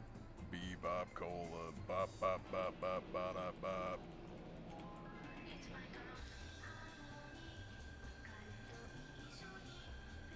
Gonna pay for it. We got money. We're gonna... Bro, look, we got money. We got money. We're gonna pay for it. Just be cool.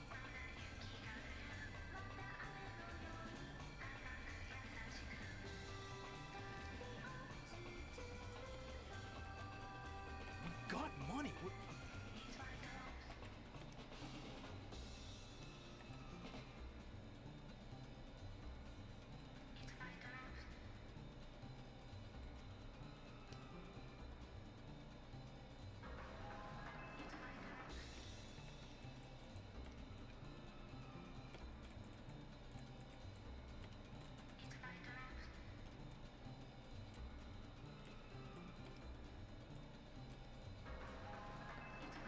Nicholas, the only Cowboy Bebop media you've encountered is the PP piss boy. I want a woman that'll actually just fucking kill me. I want you to beat the absolute shit out of me. The first 8 hours should turn us into completely different people. I want it to scare the shit out of me, too. I love that shit so much. Bro, look, That is incredible that that's your, like... Yeah, you should check out the show, because it'll, like, really highlight how fucking hilarious that meme is. we got money. We're good. What's funny is, it's not like it's in character, but when you, like... When you watch the show... It's kind of not really out of character either. It's like, I could kind of see Spike saying shit like that. I want you to call me your little PP piss boy bitch. We got money. We're gonna pay for...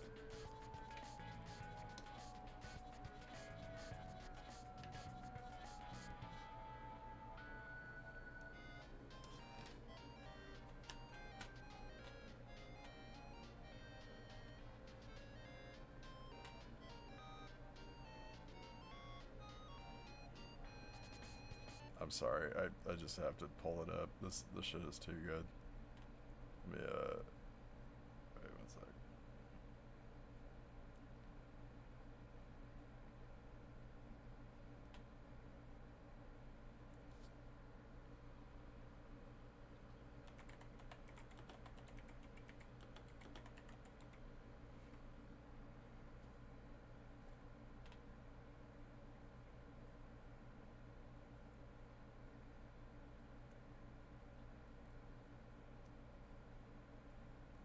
This is just true fucking cinema.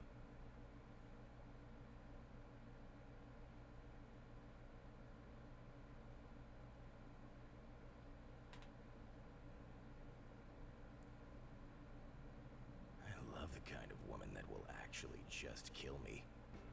You know, when I left the house today, I was thinking, damn, I really hope some hot chick paints my brains all over some fucking hallway. And here we are. I'm talking full-on watermelon in the thighs level carnage. And I want it to scare the shit out of me. I mean, I hope I piss myself. I hope I piss myself and you call me your little pee-pee piss boy. I want you to fuck me up. I mean, I want you to make me your bitch. Your little pee-pee piss myself bitch. I don't know if you guys have headphones on, but like, the audio editing is so good. Unsanitary, too. We should be entirely different people by the end of the first 8 hours. Do you understand what I'm trying to say here? I mean, I'm a real freak. I'm not normal. Ma'am, please, you have to crush me. It's so good. Oh my god. Anyway, thank you for indulging me on the detour.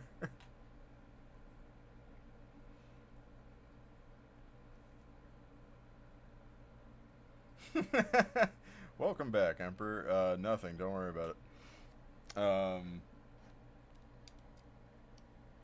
Look, we got money. We're gonna.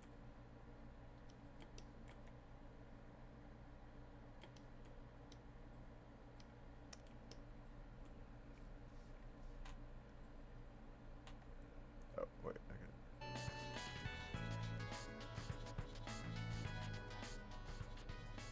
Now back to our regularly scheduled programming. Ah, these backgrounds, goddamn.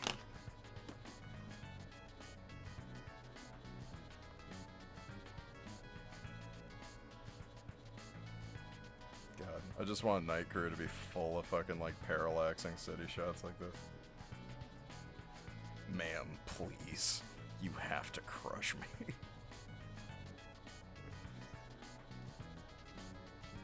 I'm talking watermelon in the thighs level carnage.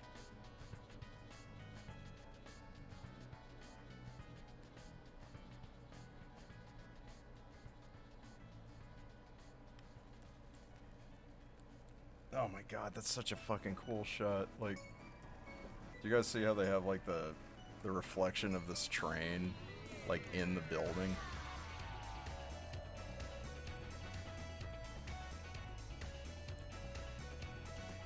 God damn.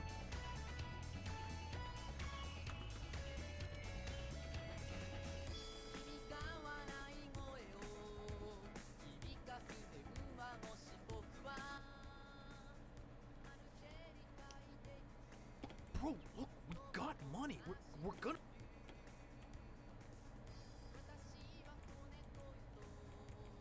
Got money.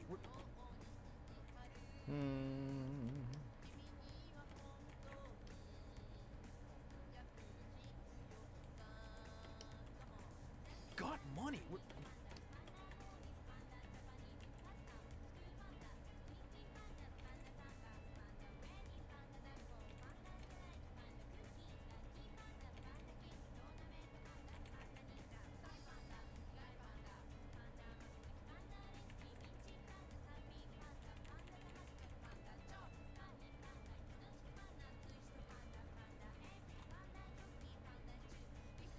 Yeah, the detail is incredible.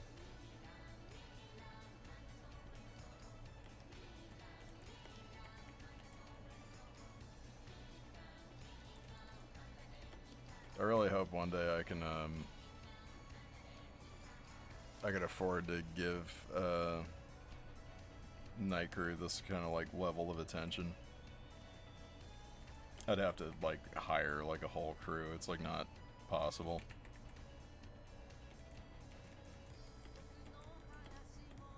I do have a crew in mind though. Kofi.com Patreon.com/Capsule.Ghost. Wink, wink.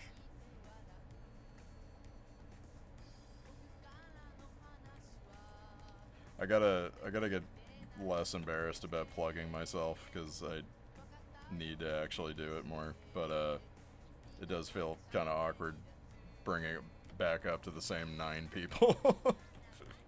So.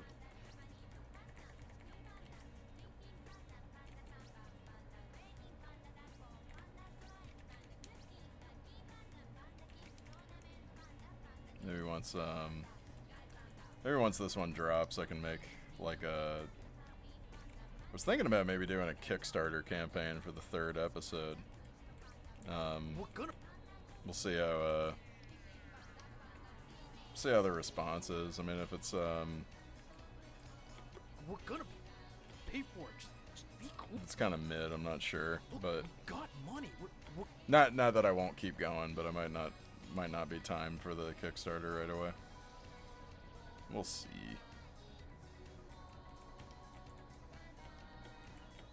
gonna pay for it. we're gonna pay for it.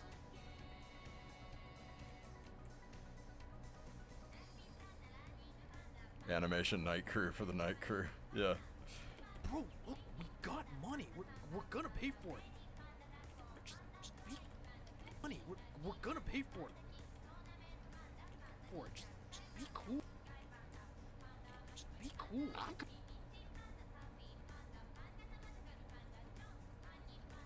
Pay for it. Just be cool.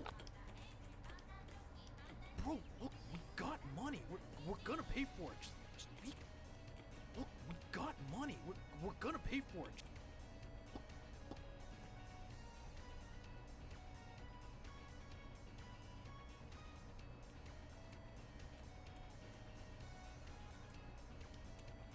We're gonna pay for it.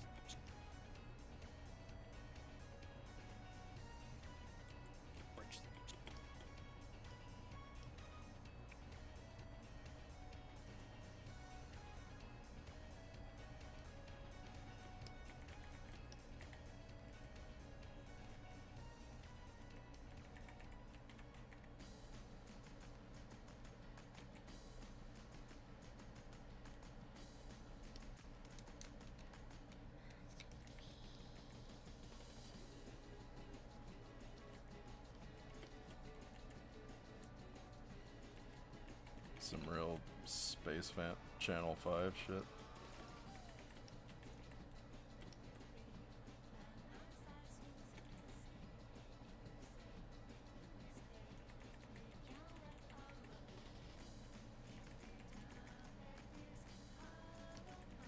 Yeah, one of my good friends is like this insanely talented background painter.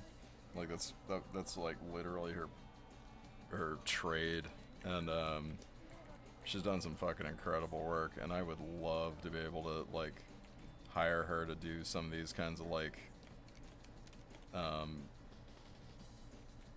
sort of like in Cowboy Bebop where they have these like painted.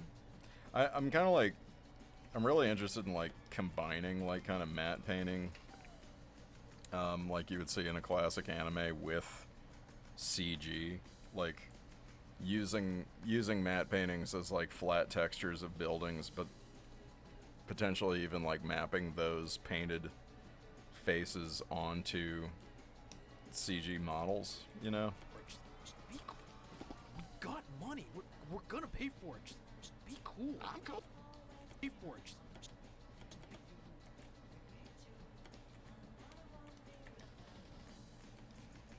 Yo, what's up, Tezuka? Just be cool.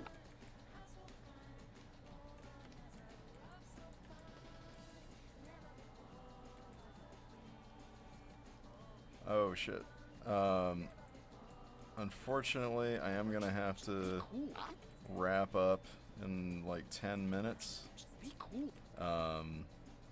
Dang, maybe I should stream later next Tuesday. It was a little slow in the morning, or the early afternoon, but everybody kind of started showing up more around this time. I should probably do a night stream for the night crew. Just be cool. Does seem to make sense. I have attracted a fairly nocturnal bunch.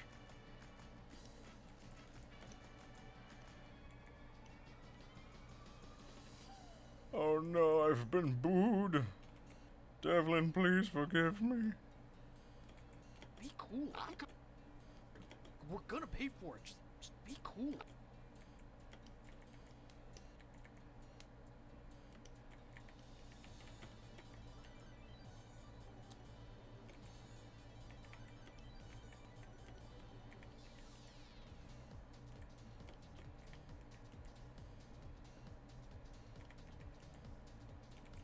Yeah, this playlist really should just be called the I Can't Believe This Isn't the Katamari Damacy Soundtrack playlist, because this is like somebody just like collected a bunch of songs that feel Katamari-esque, and this is like so perfect.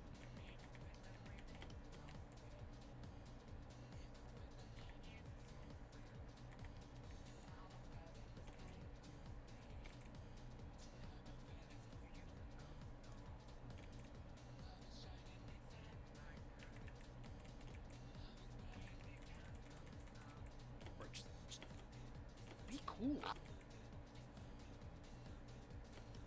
It's so good. It's so good.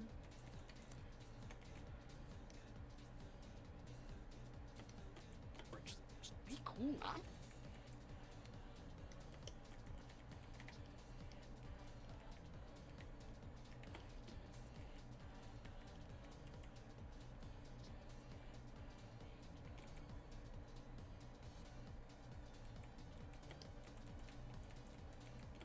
Just be cool. I'm cool as a Money. We're gonna pay for it. Just be cool. I'm cool as a cucumber. I ain't gonna risk my job so y'all can get hammered the fuck. Dude, it's 1K. So what are you, a cop? Yeah, bro. I'm cool as a cucumber. When it cuts back, I think I'm gonna have I'd have Felix in more of a chill pose.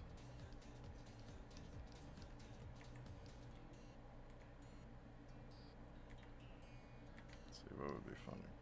I keep calling Rusty Felix because I cannot. I keep dead naming my own character. There we go. That's the sass.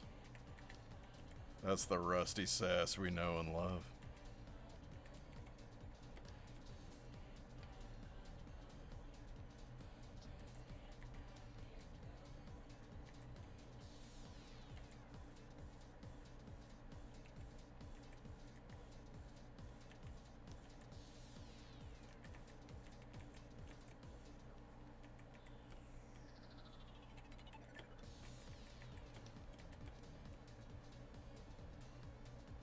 Got money, we're gonna pay for it.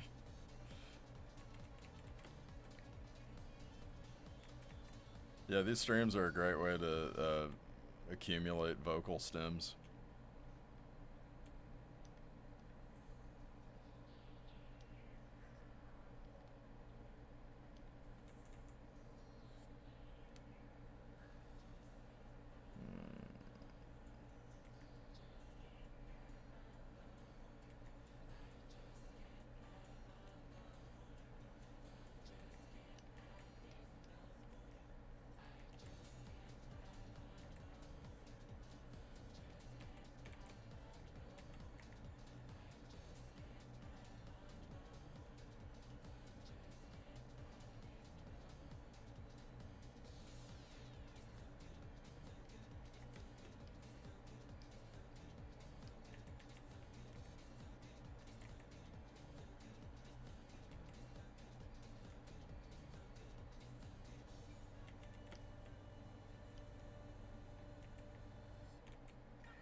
I can't wait for y'all to find out what this episode's like actually about.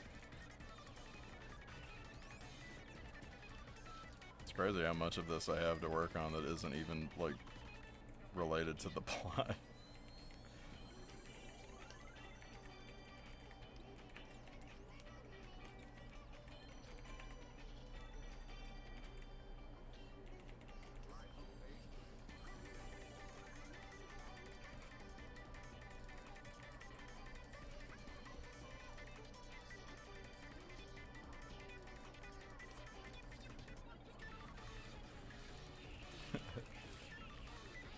Oh yeah, fucking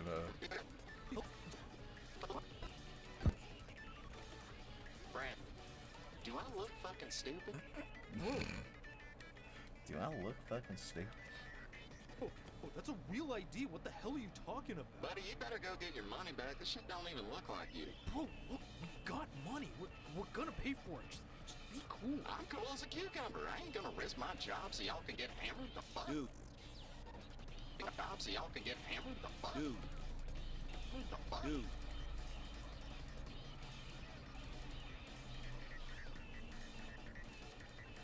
Hammered the fuck. Dude, The fuck. dude, it's The fuck, dude?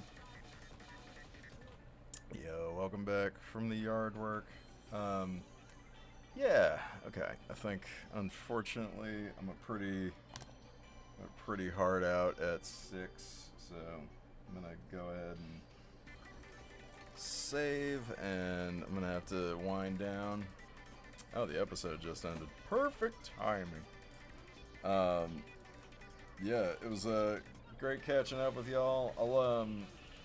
I'll try doing another stream next week. Maybe I'll try doing it later in the day, because yeah, man, everybody's showing up now, so 2 p.m. might be a bit early. Yeah. Well, cool. Yeah. It was awesome seeing you, Dev. Great seeing everybody. Thanks for stopping by. Have a good rest of your evening, and I will catch y'all later. See ya!